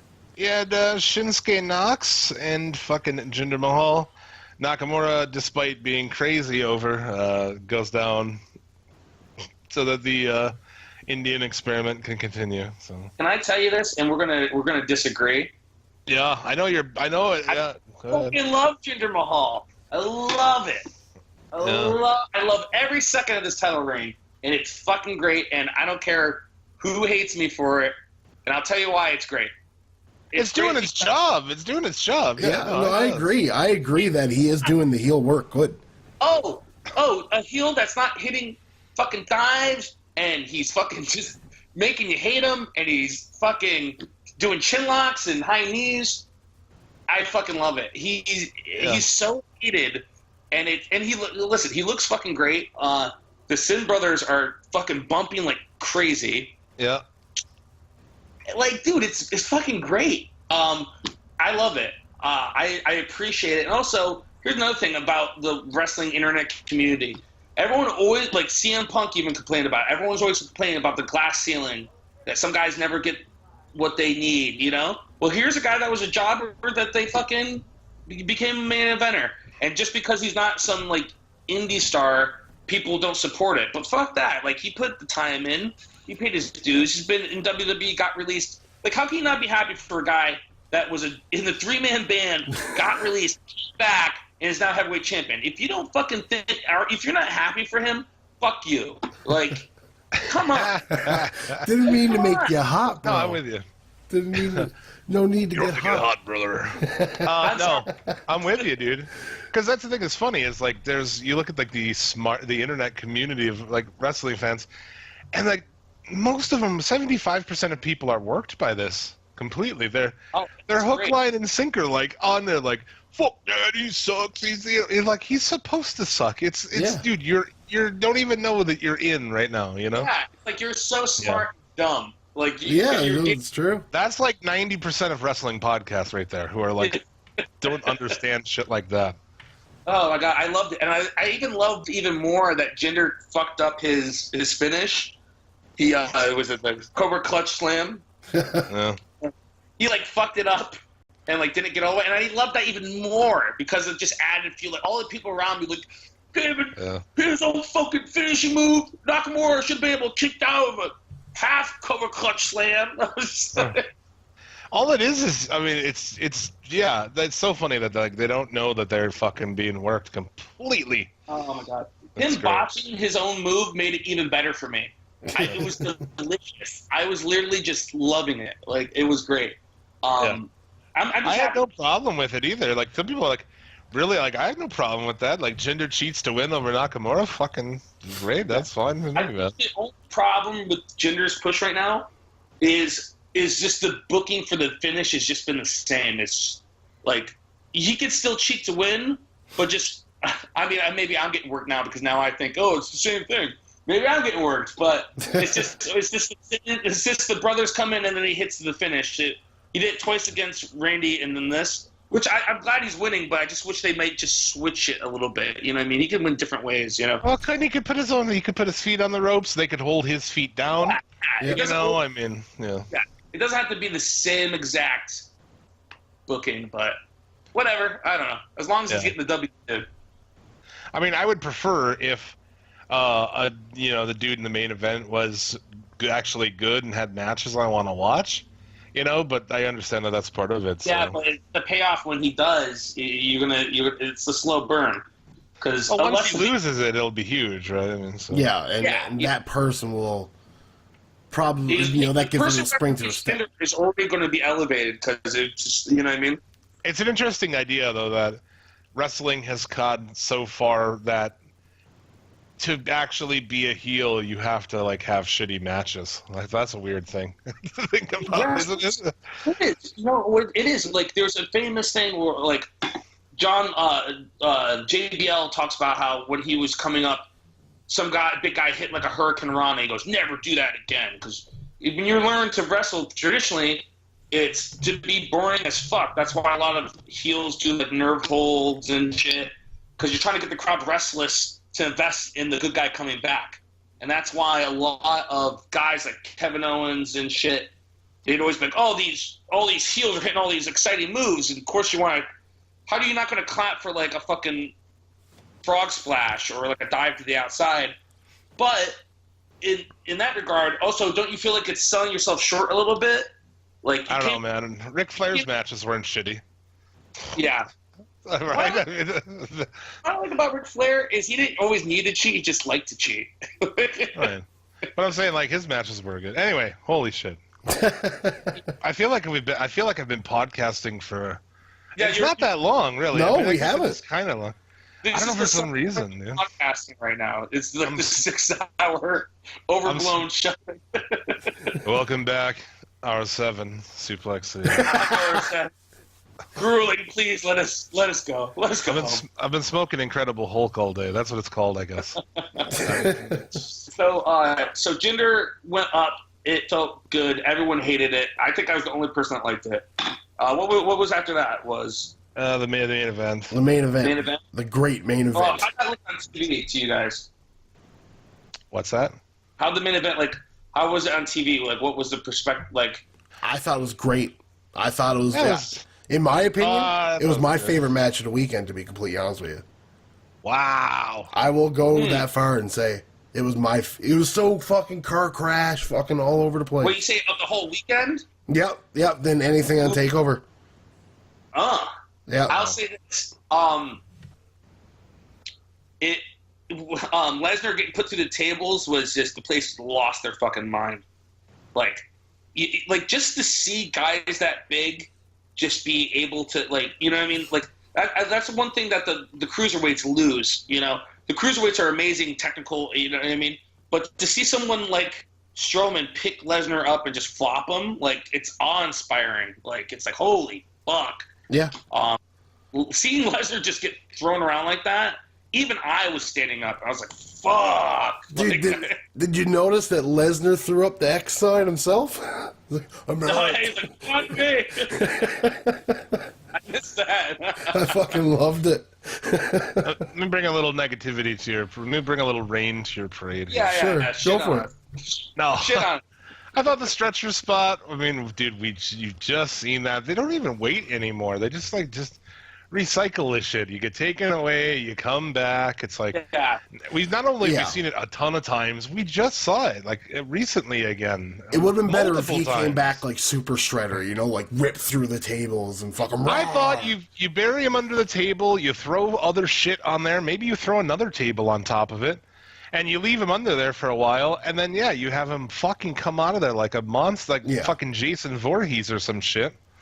And that would have been cool. I don't know. It'd have been different. No, that actually sounds that sounds pretty great, actually. Yeah, because I think when the last time I saw it was maybe it happened more recently that I don't remember, but Sasha and Charlotte did it in the Hell in a Cell. It's just like once he was carried away, I knew he was coming back. You know what I mean? He's at Royal Rumble. Yeah. It's just that could have been better. But I definitely see that. I get that. But the match was really fun, just watching them just beat the fuck out of each other.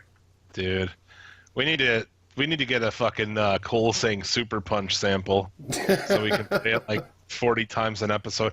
Dude, I just can't stand it at this point, dude. Superman punch, Superman over and over. It's like, dude, it's so much. I don't know. I hate that guy. I really do. Well, he took the pin, you know. That was good. I was surprised by that. I was too. I thought Joe was going to eat the pin. I think that's the best booking possible because you can't have Strowman take it, and Samoa Joe just went to war with him and is like a threat. And so who else would have taken it? You know what I mean? Yeah. Yeah. You knew Strowman. The most. It's all part of why they brought Cena over to Raw, evidently, is to give the rub to fucking Reigns. You heard this? Yeah, I've heard that too. They're crazy enough to think that a Cena and Reigns thing, that's going to be fucking... What the fuck, man? They think that it's going to do anything for them. They just still haven't learned all these years later. I got to tell you, they thought Brooklyn was disrespectful with this crowd. Book a Reigns Cena match and see how the crowd goes. Yeah, you know what it's going to do? The crowd is going to make Cena the ultra babyface. This is just what they'll do. They'll just boo the fuck out of Roman. It's just exactly what's going to happen. Cena will finally get the reaction he wanted. Just sacrifice another person to John Cena. Yes. Not really. They're going to sacrifice him to them. It's not going to work.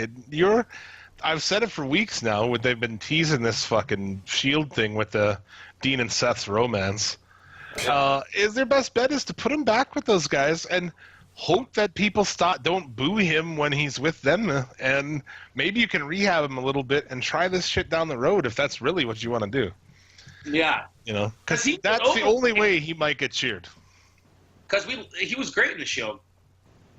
Because all he did was hitting spears, and the other guys did the matches, and he came in and just was like the heavy, and it was great. Yeah, I never liked him even then, but whatever. Yeah. Hey, real quick, just to go back to it, because I just thought about this now. How much better would the Baron Corbin push be if it was Luke Harper instead? Oh, yeah, 100%. You ever think about that? I love Luke Harper. I think he is one of the best unused talents. Is the same size, can work like a motherfucker, is over the crowd, has a great look. Like, why is that not Luke Harper? Why is it Baron Corbin? Yeah, that's a very good question. If that guy is way too good to be fucking wasted like that? I don't even know what they're doing. Like, why even take him away from Bray? Like, I don't know, because they clearly have no plan for him. You know what I mean? Like, they're just he might be the most convincing guy on their roster. Like, if a normal person saw that guy, they'd be like, this guy's not fucking right. Dude. Yeah, something's wrong with that guy. That guy, he looks like a fucking, like something out of the Texas Chainsaw Massacre. Dude, he's Bruiser Brody incarnate.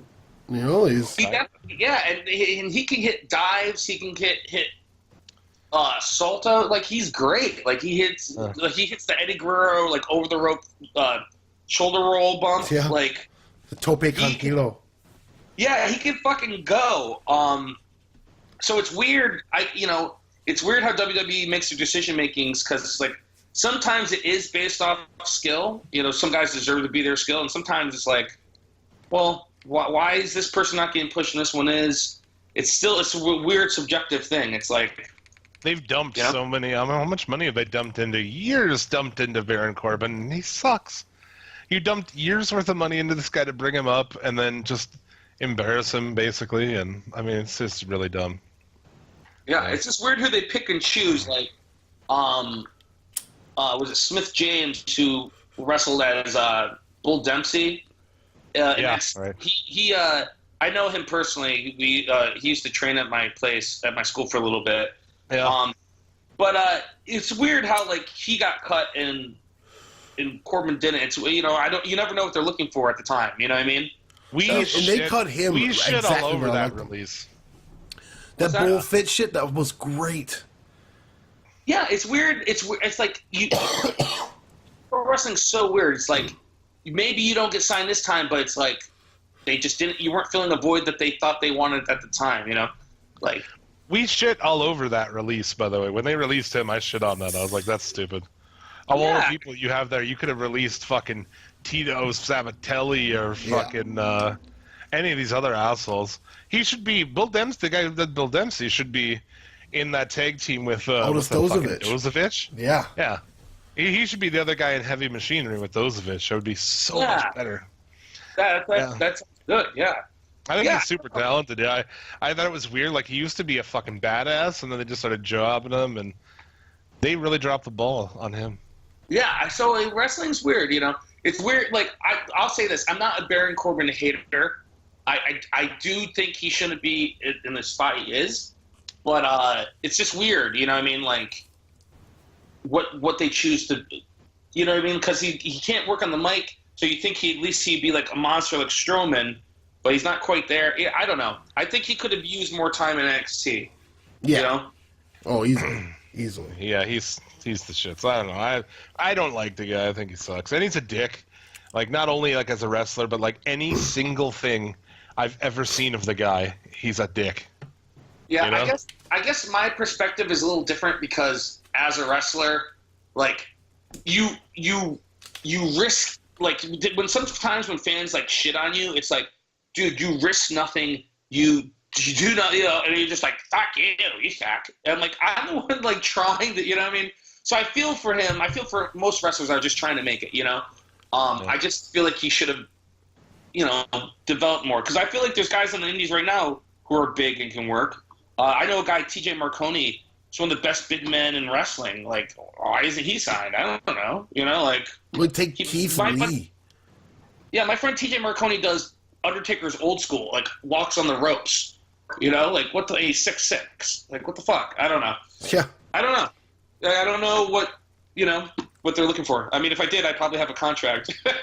There you go. That was Casanova Valentine and Otis Dozovich. I don't know if they'd ever want me up there. I don't know. Being heavy machine, not after being on this show and shit. No. Yeah, now I buried myself. You fucked yourself. People always ask that, like, what did you guys have like more wrestlers? Like, why would you come on this show and like fuck yourself? Why do they like be on the most offensive, ridiculous podcast? It's not gonna help you. So let's move on from that, man. Let's quickly do the SCL top 5, and then we'll talk about this death match with Masada. Okay, so and some upcoming death matches. This is your current top 5 wrestlers? No. This is we get together before the show. We decide our top 5 matches of the week. From the weekend? Yeah, okay. For the whole week. So let's do that. Suplex City Limits Top 5. All right. The Suplex City Limits Top 5. Some of the matches we've covered, some we haven't. But again, dude, these are just our favorite matches of the week. We're not saying they're the best. I'm not saying if these aren't your favorite that you're wrong. These are just our favorites, man. You wouldn't believe giving you shit for it? Dude, oh my God, you wouldn't believe the heat we get over these fucking things sometimes in the wrestling groups. I love it. It's like, dude, this match was better. Okay. I mean, dude, this is just my top 5, or our top 5, excuse me. And it's like, you can like whatever you like, dude. Go make your own top 5. I don't fucking give a shit. Anyway, and like I said, we're not saying they're the best. We're just like, these are the matches I enjoyed the most. And then we come together, what do we have, 8 each or 7 each this week? And we narrow them down. So here we go. As we just talked about, let's just go through that 4-way at SummerSlam. We talked about it. It was good.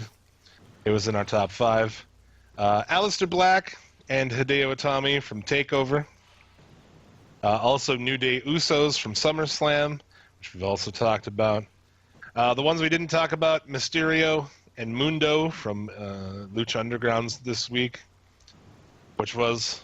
I mean, are we gonna have to do all those shows? We still got Lucha and shit to talk about? We'll see. We'll see what happens. Good. Grueling. This is fucking... I don't know what happened. Everything got fucked. Rey Mysterio and Mundo from the main event of Lucha was one.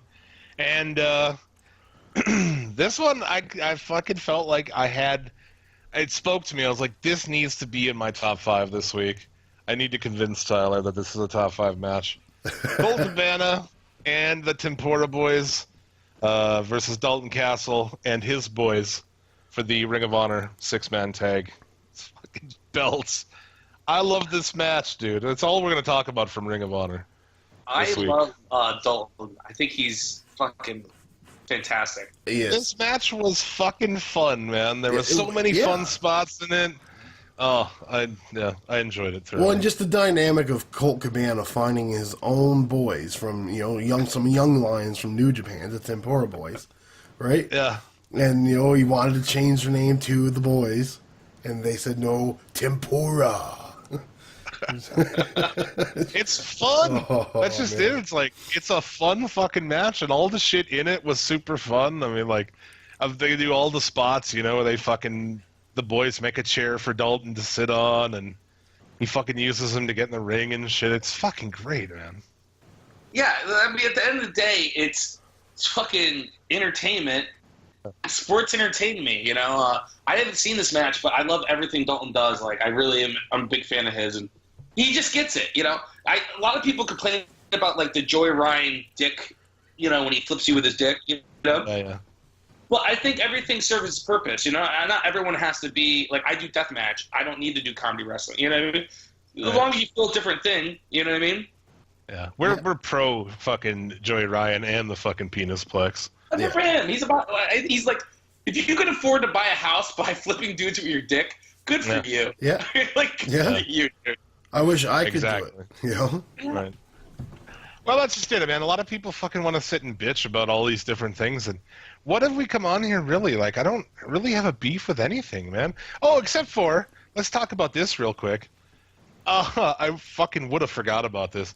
Those two dudes, I posted a picture this week. It's two fucking guys in an indie ring, and one dude is, like, putting whipped cream on the guy's ass, and then he that's shows... Mikey White or something like that? You know what that is? Yes, this is I think it's IWA. It's in the South. Is it IWA Mid-South? I don't know. Is it really? Okay. Let me tell you something. Mikey, I think his name's Mikey White. All right. Yeah, I just sent it to you on Facebook, there, Tyler. I'll send it over to you too. I'll say this though, Mikey White is killing it, and I'll tell you why he's killing it. Because I know his name, and I can tell you 3 matches he's had, and he wrestles in the middle of fucking nowhere in front of 20 people, and I know his name, and I know stuff he's doing. And so let me tell you what he did before this. First, Mikey White called out New Jack and had a match with New Jack. New Jack came out of retirement to kick his ass, and it was super fucking fun. I found the video of it. And then he did something where he pretended to be Undertaker and came out to the ring dressed as Undertaker, right, and played Undertaker's music. And Mikey White's kind of like a Dick Justice looking guy. He's like heavy set with like a mustache. Okay. And then they did this match. It was like a death match tournament. So think of how funny this is. Like in the middle of like death matches, you got this guy eating out some other guy's ass. Dude, I think you might have. Did he just like convince you too? Yeah. That convinced me, actually. He did. He totally did. It totally did. It convinced me. Yeah. You're right. I'm like, you know what? That's exactly. That's fine. I'm fine with it now. It's punk rock, is what it is. Yeah. It's fucking hilarious. Like G.G. Allen would. That was. Exactly. That's true. You know what? You just fucking. Yeah, that might be the most profound thing you shared all day. But the best thing about it is I saw the clips. So I'm on this Facebook page that's like all deathmatch wrestling. I post my videos there and try, And somebody was like, I heard about an incident, and someone posted the video, and I can't remember the guy's name they did it to. He's like an openly gay wrestler. He follows me on Instagram. I can't, not to be disrespectful, I honestly can't remember his name. But after he fucking does the spot, they have him in like a real bear position, right? And yeah. Mikey, I think it's Mikey White, like gets the whipped cream out of his ass, and the crowd's silent, right? Because they're also wrestling only in front of like 40 people, right? He goes, "Are you not fucking sports entertained? I just ate whipped cream out of this gay man's asshole." And I popped, dude. I fucking stood up. That's this spot, huh? Oh, it's so fucking funny. Dude, all right, well, that is good. It was hilarious. He got me. I just noticed now that I'm looking at it closer, the dude whose ass is beaten is wearing like women's tights. He wears fishnets. Yeah. Fishnets. Yeah. I wish I knew his name. I'll look him up after this and like Twitter at him that we talked about him. But, you can get him to listen. There you go. You know what? If I've gone fucking 180. You have convinced me. Maybe you can get a hold of Cornette, convince him. That doesn't happen to Jim very often. I've tried. On what? What are you talking about? Finn Balor? The Smoky Mountain Wrestling, and I mean I love Smoky Mountain Wrestling. You got to learn how to wrestle by watching a lot of Smoky Mountain Wrestling. How to actually work. But I mean, different things fill different voids. You know what I mean? You go to the circus, you don't want to just see the acrobats all day. You want to see a clown. You want to see a lion tamer. There's different things. Oh. There's enough room for everything. You know what I mean? So he just needs to loosen the fuck up. It doesn't always have to be working the arm for fucking 40 minutes with nothing called. You know what I mean? And I like to work more with less stuff called, especially for hardcore matches. But, you know, it doesn't always have to be that way. You know? I don't know. But speaking of hardcore matches, I'm fucking nailing these goddamn these transitions. Yeah. This death match with Masada. What bar is this that allowed you to do this in there? Tender Trap, right? So here's the backstory, right? So I trained at NYWC to become a pro wrestler, right? I worked the indies. So people that aren't familiar with me or just heard of me now. I worked NYWC and around New York, Brooklyn, Queens, Jersey, for like 2 years, and then I just got kind of, I did pro wrestling because this is me being real. I started pro wrestling because I was just depressed and I was just bouncing at bars, and I was like, dude, I'm a big guy. I always wanted to wrestle. I think I could do it, and I need a distraction from how just shitty my life is. I just want to do something fun while I'm on this earth. So I started pro wrestling, and it was supposed to be my outlet for fun, And then pro wrestling wasn't fun because there's just so much backstage bullshit. Like, I got jaded by the business within 2 years, instantly. That's why I feel for, like, Enzo and all these guys getting buried or punished. It's just, like, exhausting. Like, I watched, Willow Spray or whatever his name is, the guy that does all the flips from the UK. Yeah. I saw a clip of him training, and they had crash pads out, and after he hit some big spot, everyone was clapping. I was like, what the fuck? Where was that? Like, school for me, like, no disrespect for NYWC, but it was hard, and it wasn't friendly. It was work, and it was like boot camp. You know what I mean? Like I just wanted to have fun with my friends. You know what I mean? I just wanted to make friends and enjoy myself, and it wasn't feeding that outlet for me. You know what I mean? It was just like very serious and getting punished and heated up, and it wasn't what I signed up for. I was naive and thought wrestling would be fun. So for me, here it is. I've already invested all this time in learning how to pro wrestle. I already built a lot of time making and designing this character, and as you know, I'm an artist. Like, I do illustration, I do murals, and for me, I always kind of considered the Casanova Valentine to be my side performance art project. So for me, a lot more went into it. You know what I mean? Like the promos I made, the everything. You know what I mean? So I was like, well, why waste it? So I had an art. So keep in mind, I used to bounce at Tender Trap. I used to be a bouncer there, right? And the owners are really punk rock. They're awesome. And normal places wouldn't allow me to do a deathmatch in their bar because, it's barbed wire and shit, like in front of people. But because I know them and they're just cool, they let me do it. So I had an art show at Tender Trap, and the first one I was like, well, why don't I just wrestle someone, So I did my first match, and it kind of blew up, and now here I am a year later. I just did my 5th one against Masada. So it kind of organically grew. Like, the first one was just supposed to be like a one-off kind of fun thing to wrestle someone during my art show, So now at these shows, I'm not even making art anymore. I originally was making like full paintings, and then I the last one, the two before, I made action figures of myself that I was selling. Yes. And now these ones, I'm just booking bands and getting shit kicked out of me. So they're cool. Like I try to book other things too. Like the 2 shows before, I had a guy swallow swords, a rock band. I had girls do a hot dog eating contest, and then I wrestled. You know what I mean? So that's awesome. I'm trying to just make them. I just wanted to be what I wanted to do. When I first started trying to find wrestling schools, there was a school, Johnny Rods, who's a WWE Hall of Famer. He runs a school in Dumbo, Brooklyn, right? Yeah. And when I first went to go, he goes, all right, you're a big guy with a beard. You're going to be Jebediah, the Cornhusker. You start next week. And I was like, no. Oh, fuck. But I'm not going to invest all my time, energy into working some stupid shit I don't want to do. You know what I mean? And with indie wrestling, the void wasn't being filled. You know what I mean? Hold on, let's slow down here. I'm sorry to interrupt you, but yeah. Did Johnny Rods legit suggest to you that you be a fucking Amish guy? Yeah. Jebediah with the gimmicky kick. Oh, that's amazing, dude. Of all the revelations that'll happen on this show. I'm like, not only does that suck, oh my god, but it's very unoriginal. Yeah, it's horrible. Who's that tag team that does the Lumberjacks? They're really, really talented. Now? Yeah, there's an indie tag team. I can't think of their name. Oh, my God. They're in shape. They got beards, but someone told them to be fucking lumberjacks, and it breaks my heart. Yeah, dude, never should not be. He does a power bomb, leaves the guy drop down. The one hits the ropes, hits him with a flying headbutt, and then the other guy picks him back up and finishes the power bomb. And they're awesome, you know. And I'm like, but who the fuck told you to be lumberjacks? Was it, dude? Just a week ago, there were 2 fucking greasers on NXT. Yeah. So I mean, it's like some of these gimmicks. Everybody should just know that there is no fucking Amish guy. There's no fucking. That these gimmicks are just like no pirates and no ninjas. Oh, what are you doing? Come on.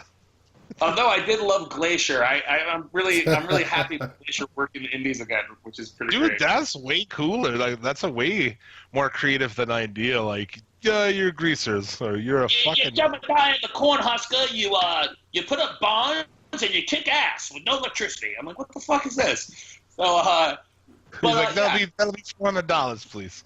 Oh my god, no, it was like 1,000. It was like 1,500 or something. I was like, nah, I'm good. No disrespect to Johnny Rods, I respect him, but like, it just wasn't for me. So, and also another thing, when I first broke in the Indies, I was constantly fighting to defend my gimmick.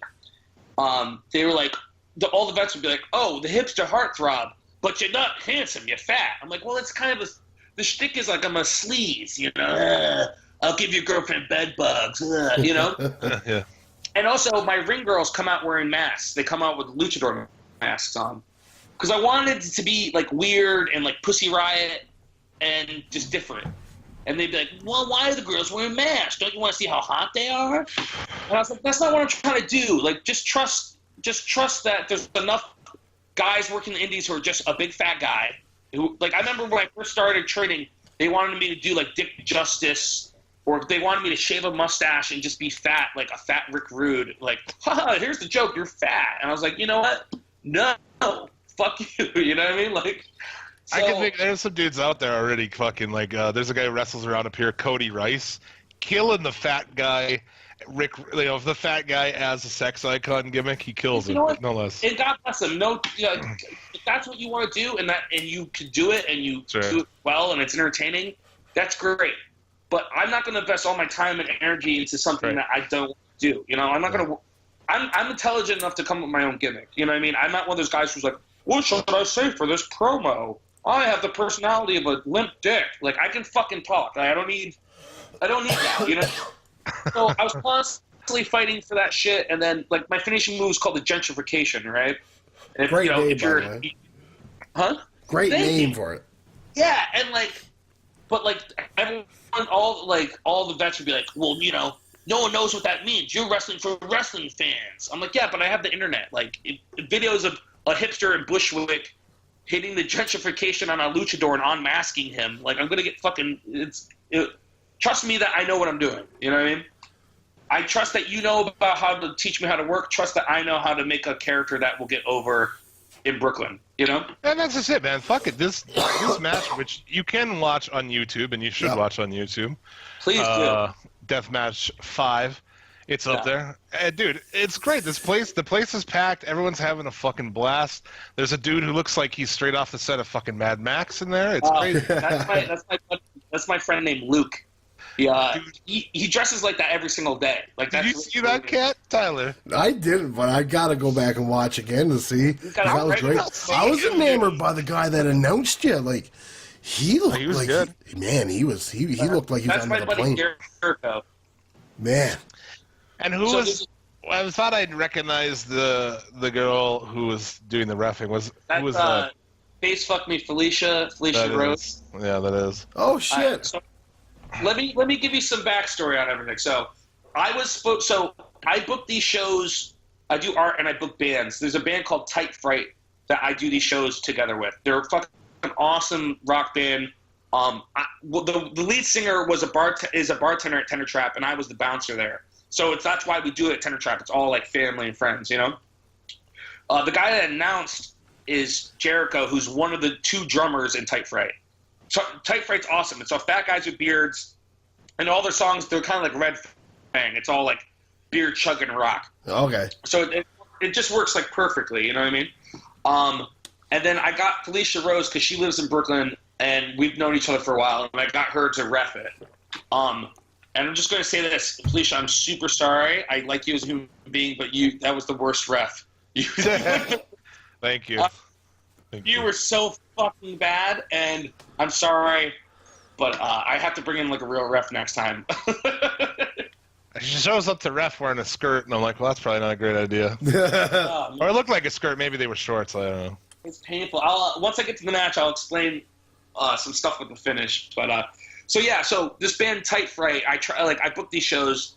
They did a tour in South by Southwest this last one, right? And originally I was going to go on tour with them and wrestle death matches along the way to Texas. And I was trying to get everything set up, and it was going to the final show was going to be at this show called Terror Fest in Austin, Texas. And Masada had hit me up on Instagram saying, hey, I love these no-ring death matches you do. I'd love to work the one you're doing in Texas, because I said I didn't have an opponent yet. And that was awesome because I would have never reached out to him because I didn't, you know what I mean? It was cool that he reached out to me and hit me up because I would have never even thought to ask him, you know? So at the end of the story is I was supposed to wrestle him in Texas. Something happened with the venue and match happened. So it was really nice that I could get Masada to wrestle me in Brooklyn. So it was like kind of a while in the making. I think last time I was on your show I was talking about it, right? Yeah, you mentioned it, and then I didn't know if I missed one or not. I was like, Yeah, I was supposed to do it in Texas. Things went tits up, and then so I ended up doing it in Brooklyn. In like a crazy ironic twist, Masada moved to New York and now is the trainer at my wrestling school that I used to train at. So it's kind of crazy. So now I'm going to start training again full time with him. So, but yeah, so the match was fucking, it's crazy. I went from 1 year of booking my own death matches to wrestling like one of the most famous deathmatch guys within a year now. You know what I mean? Yeah, Maybe we should not spoil the match as a means to get people to watch the match. Mm-hmm. All right. I don't know. Maybe. I don't know. Maybe. Can I get more people to check it out? Are we going to tell them everything that happened? The last one I wrestled Connor Claxton, who came in second in the Tournament of Death this year, and I got legit death threats for beating him. Like, I got all these messages on Twitter saying, how the fuck you going to beat Connor Claxton? You were like a nobody from Brooklyn and shit. So they're starting to get hostile, the deathmatch fans, So I even had one guy. I had to take one for the team. Yeah, he's like, I can't wait for Masada to fucking rip you apart. So then I booked Masada. I was like, all right, your wish is my demand, But I'll say this: the match with Masada, I loved working with him. It was super easy. But man, it was a lot more brutal than the last one. So if you watch from Deathmatch 1, it was really simple. I just did like a thumbtack spot and like a powerbomb spot. And now I'm full blown like fighting for a half hour. And it's kind of cool. Like the matches have taken on their own thing. And for the people that don't know, like they're in no ring. We just fight in the back room, So it's just thumbtacks, light tubes like on the ground, So it's kind of like a fight club, And what's funny is when I first started doing these, like I was telling you before, like wrestling the indies, you're constantly heated up. You're just heated. You can't do anything right. So when I first started doing these, so many people were talking shit about me. Be like, oh, Casanova quit wrestling. Now he's doing this backyard garbage shit, And people I know that just were ripping me apart. But now I'm at Deathmatch 5, and it's blown the fuck. I do these shows on Wednesdays. So I'm booking on Wednesday nights, and I'm drawing like crazy. And now I'm having mad people messaging me to get on them. That's not me sucking my own dick. It's crazy how things can go, I even thought I was going to stop doing them because I was like, I want to go back to indie wrestling, and I don't want all the shade on me because I just want to have fun and do a couple silly shows, you know what I mean? But now it's like kind of organically grown to its thing, so I don't know, Some of the people that I might get on the next one are just super huge, so I don't even believe that I might get some people on this show. So, but yeah, let me go ahead. The next one, I don't have the date set, but it's going to be October, and I'm going to wrestle Jeff Cannonball. Do you guys know Jeff Cannonball? I do not. Jeff Campbell is a super fucking talented deathmatch wrestler. And he did the Tournament Death. He's done mad matches against Matt Tremont. So I'm like really happy to wrestle him on this. Fucking look forward to it. Should be good shit. He's a big dude too. He's like 300-pound big guy. I won't be able to power him up and stuff. And I got Larry Legend to do the announcing for it. Do you know Larry Legend? He used to be he was the announcer in The Wrestler, the movie. Oh, okay. Yeah. Larry Legend. Yeah. So I got Larry Legend, and I'm going to wrestle Jeff Cannonball. And I can't announce it today because I don't have it confirmed. But I might get like a really big name guy to work a match before the main event. I'll even tell you guys after, and you won't even fucking believe it. But I might get some big name guy to open the show. So, and then I've got that match coming up, and then I've got these. These are tentative right now; they're not 100%. But it looks like I'm going to be doing No Limit Wrestling in Canada, October 28th. And I just had a bar in Orlando, Florida, ask me about working a death match there on Halloween, and I might be wrestling this guy Johnny Knockout, who used to be. Well, he got jobbed out to Braun Strowman a couple times. He's been on NXT a couple times. He's a really good indie worker in New York, and now he lives in Florida. So, if everything goes as planned, I'll have 3 death matches in October. So, well, good luck. Yeah, good luck. I was telling them before the show, like, I broke my hand in the match against Masada. If you watch it, you can see exactly where I break my hand. And my one rib, it's not cracked, but it's definitely bruised. So I'm like a week and a half out from the match. I'm still feeling it, so hopefully I don't die. Yeah, definitely everyone should check that out. And if you're in fucking the New York area, I watched it. I was like, I would go to see that shit. So if you're in that area, fucking go see this shit. I try to tell people, and this is why the shows are doing well, is you guys know Hood Slam in Oakland? Are you guys familiar with Hood Slam? Yeah, with Drugs Bunny and shit. Dude, Hood Slam would be so fucking huge if it was in Bushwick at like a warehouse in Brooklyn. And that's the problem with all the indies here, is they run these shows like they're like, it's always like New York City, Brooklyn, but it's like 2 hours outside of town at some VFW. You know what I mean? And I was like, dude, if you just did a show like in a bar or like near where everything is, like people would come out. You know what I mean? Like the people that come out to my shows aren't necessarily wrestling fans. They're just fans of like fucking crazy nights. So that's why there's a rock band.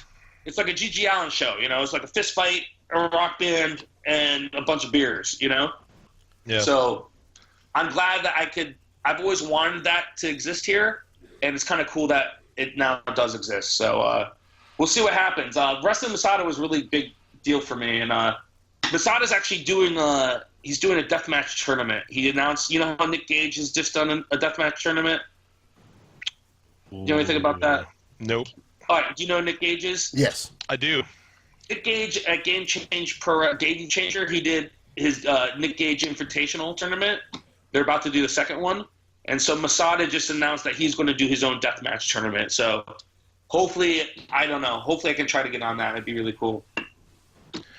Good shit, man. Where can everybody follow you on Twitter? I feel like I've just been yelling at you guys the last hour. Yeah. I'm just blah, blah, blah in my living room. I'm sorry, man. It's okay. It's all good, man. Can I just say, can I close on one thing before, and I'll let you guys, I'll kick off the show, and I know you guys got like 5 more hours of... No, but there's going to be... I'm going to fucking cut its head off at the end here. Okay. Yeah, okay. So let me just say, because we're talking about like social justice stuff and stuff like that, I come off all the time like a red-pilled conservative guy, and I'm not. I'm definitely more liberal on everything, but I just don't believe in bullshit, So I'm like this weird middle ground. I'm just in between it, Like, I think the alt-right is stupid, but I also think some of the left stuff is like, come on, give me a fucking break, So it's like, come on, relax, So on closing with politics.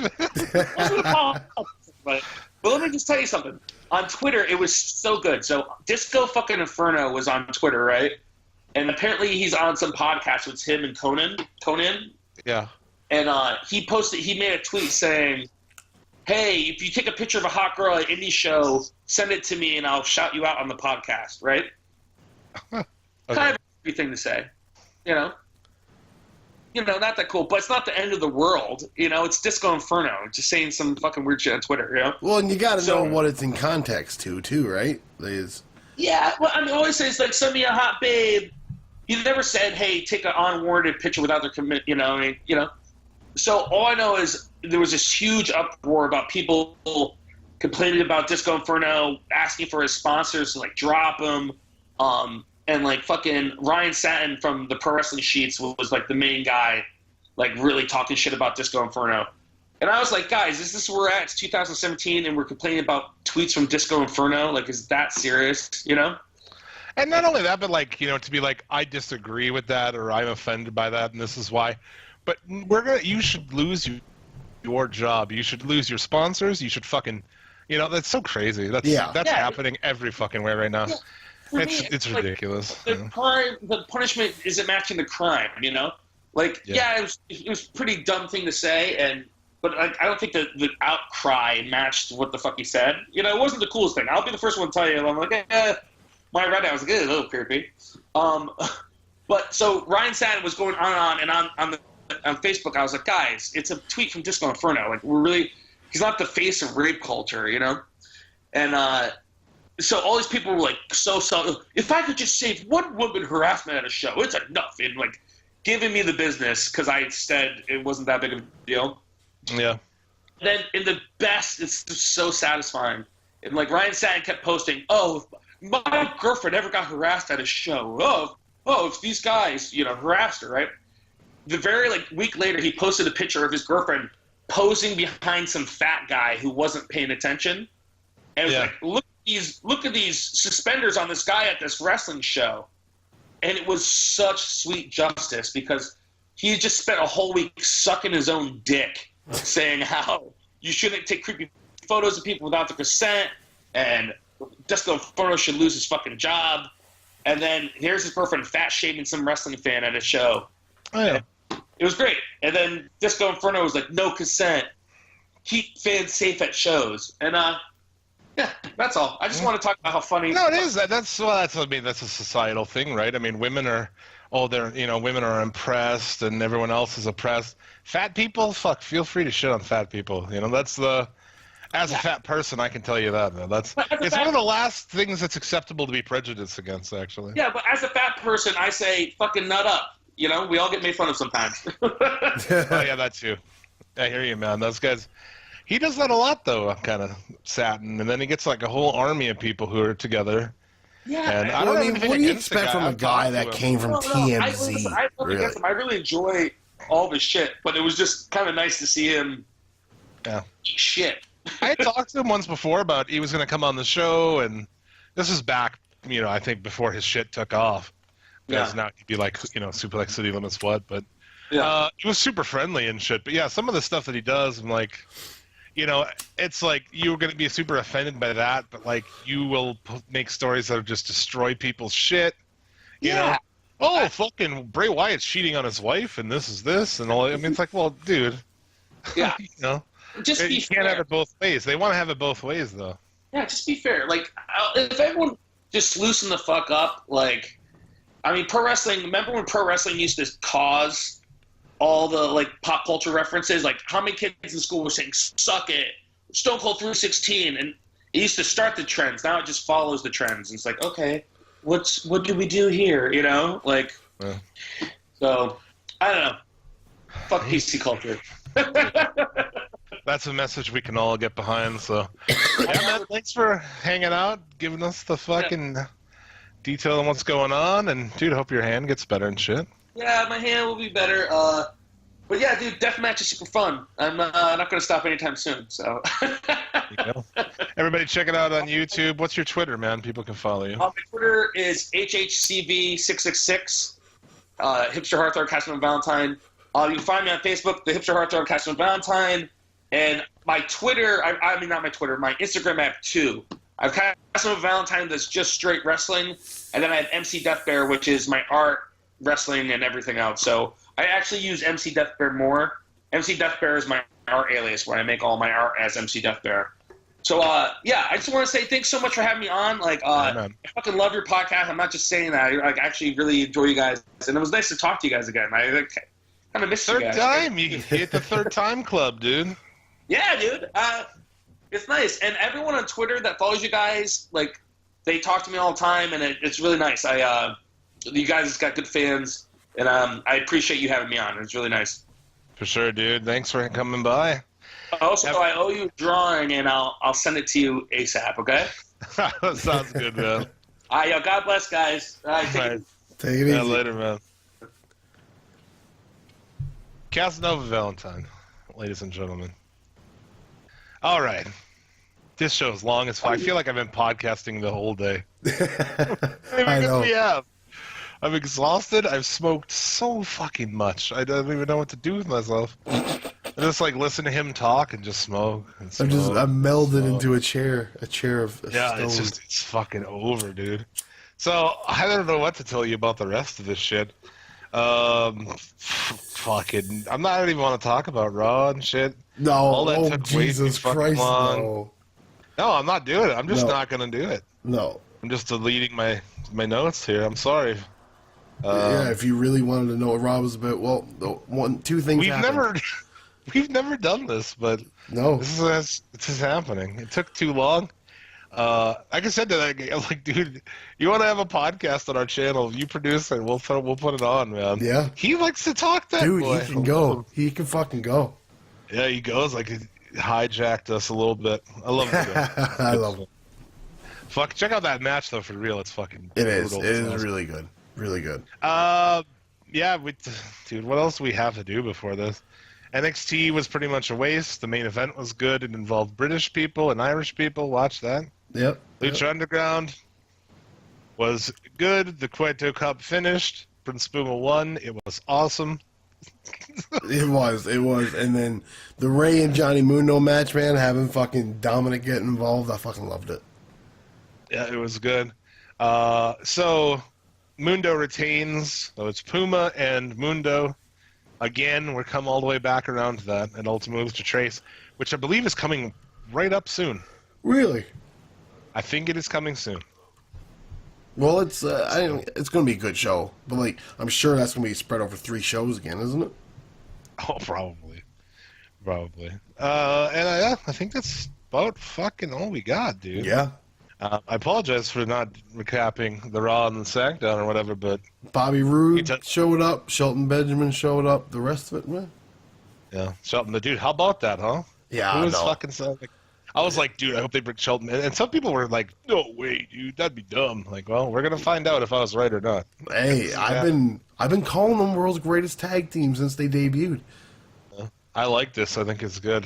But yeah, that's pretty much the week in wrestling. If we forgot anything, I don't know. I'm sorry. Shout outs to all of our friends. First, before that, what's coming up on the FUD? You still rocking Ring of Honor pay-per-views? We did a Ring of Honor. What was that called? Fuck yeah, I don't know. It was a Ring of Honor show. Glory by Honor 2. With me being sick all week, we didn't get a chance to record an episode. So, sorry. No Mercy's coming up next. Aaron echoes. His question last week was, what song would we come down to? How we listened to his question and then proceeded to answer it completely incorrectly. Yeah.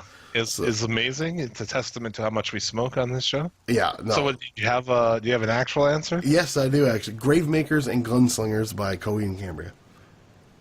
Maybe we close with that today. Maybe we will.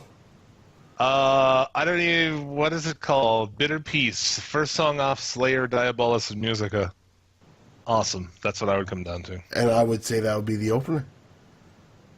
I guess we could do that. There you go. So if you were wondering why that song was at the open, that's why. So yeah, shout-outs to the Strap, Federation, of course. I should write these down. I could just read them instead of trying to remember them all every fucking week. 5-star podcast. The Strap, Sat Pod, Wrestling Soup, Out of the Van, Shooting the Shiznit, Rocked Reviews on YouTube, Wrestling Shorts, and all those motherfuckers. I think that's going to do it. So next week we'll be back. There's nothing really looming. No pay-per-views, no. We'll come back. We'll have a much more focused show, I assure you. And we'll do it all again. You got anything to add before we close? I got zilch. I want a cigarette. Yeah, bad. Yeah. This feels like my whole day. I feel like we did this all day. Yeah, but like I did laundry. I watched some of that 70s show. I rewatched Lucha Underground because I fell asleep watching it last night. Bunch of shit. But it feels like later this week probably keep an eye out for a SCL Extra somewhere. Yes, I'm sure we've got a lot. That'll probably be happening. So until next week, when you get all of the dick and/or pussy you desire, remember a winner is you, and be excellent to each other.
Round one, fight!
Can't win!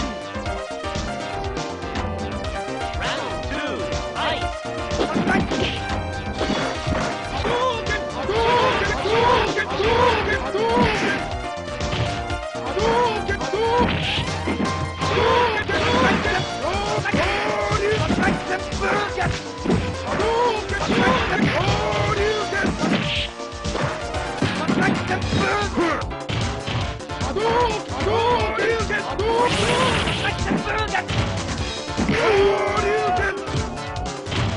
Can't win!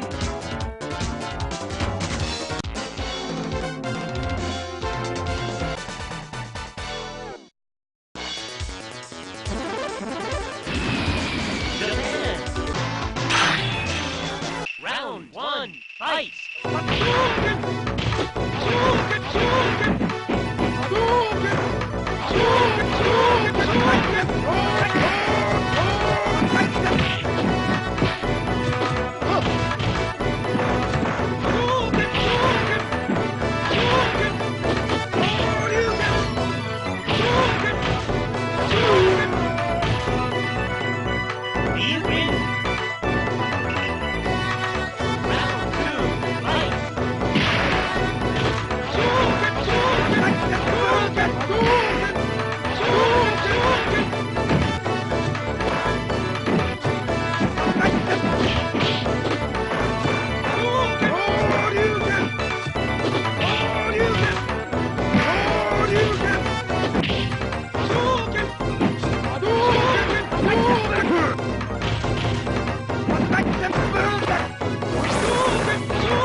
Round one, fight!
fight!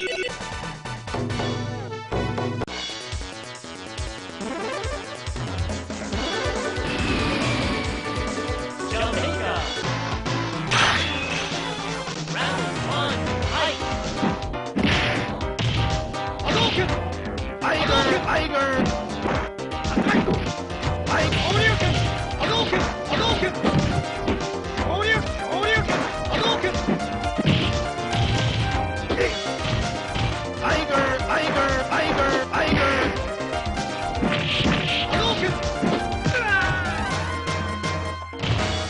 Win! Round 2, fight!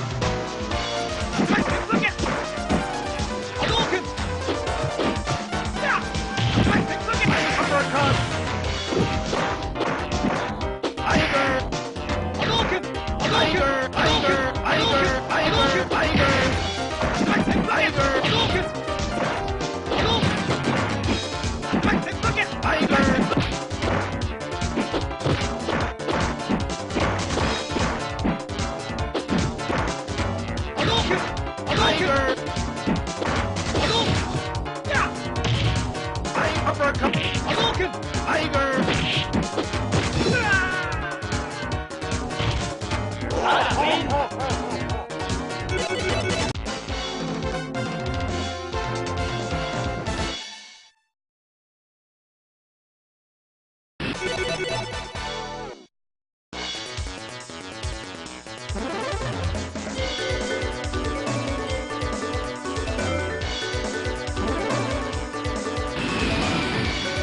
Jamaica!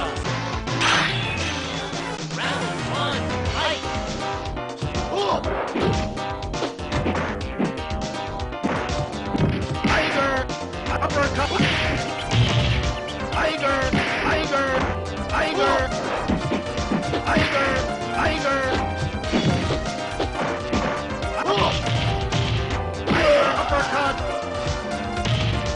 Saga win! Round 2, fight!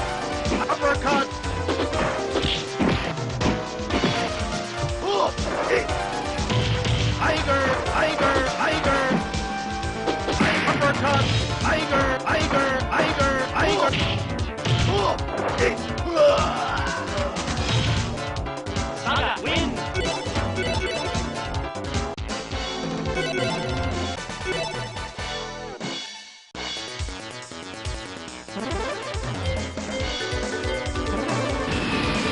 Jamaica! Round 1, fight! Cannon drill! Cannon drill! Hut!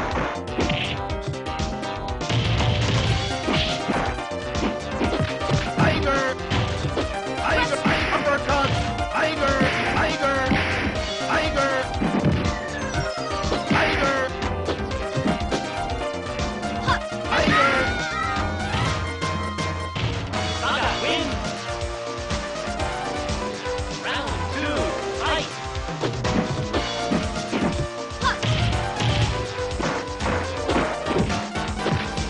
Press kick! Cannon drill! Hut!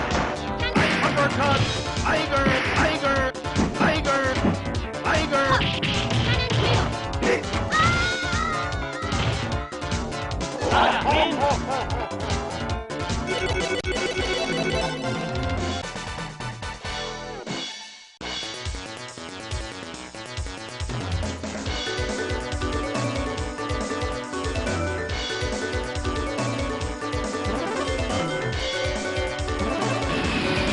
Jamaica! Round 1, fight! Hadouken!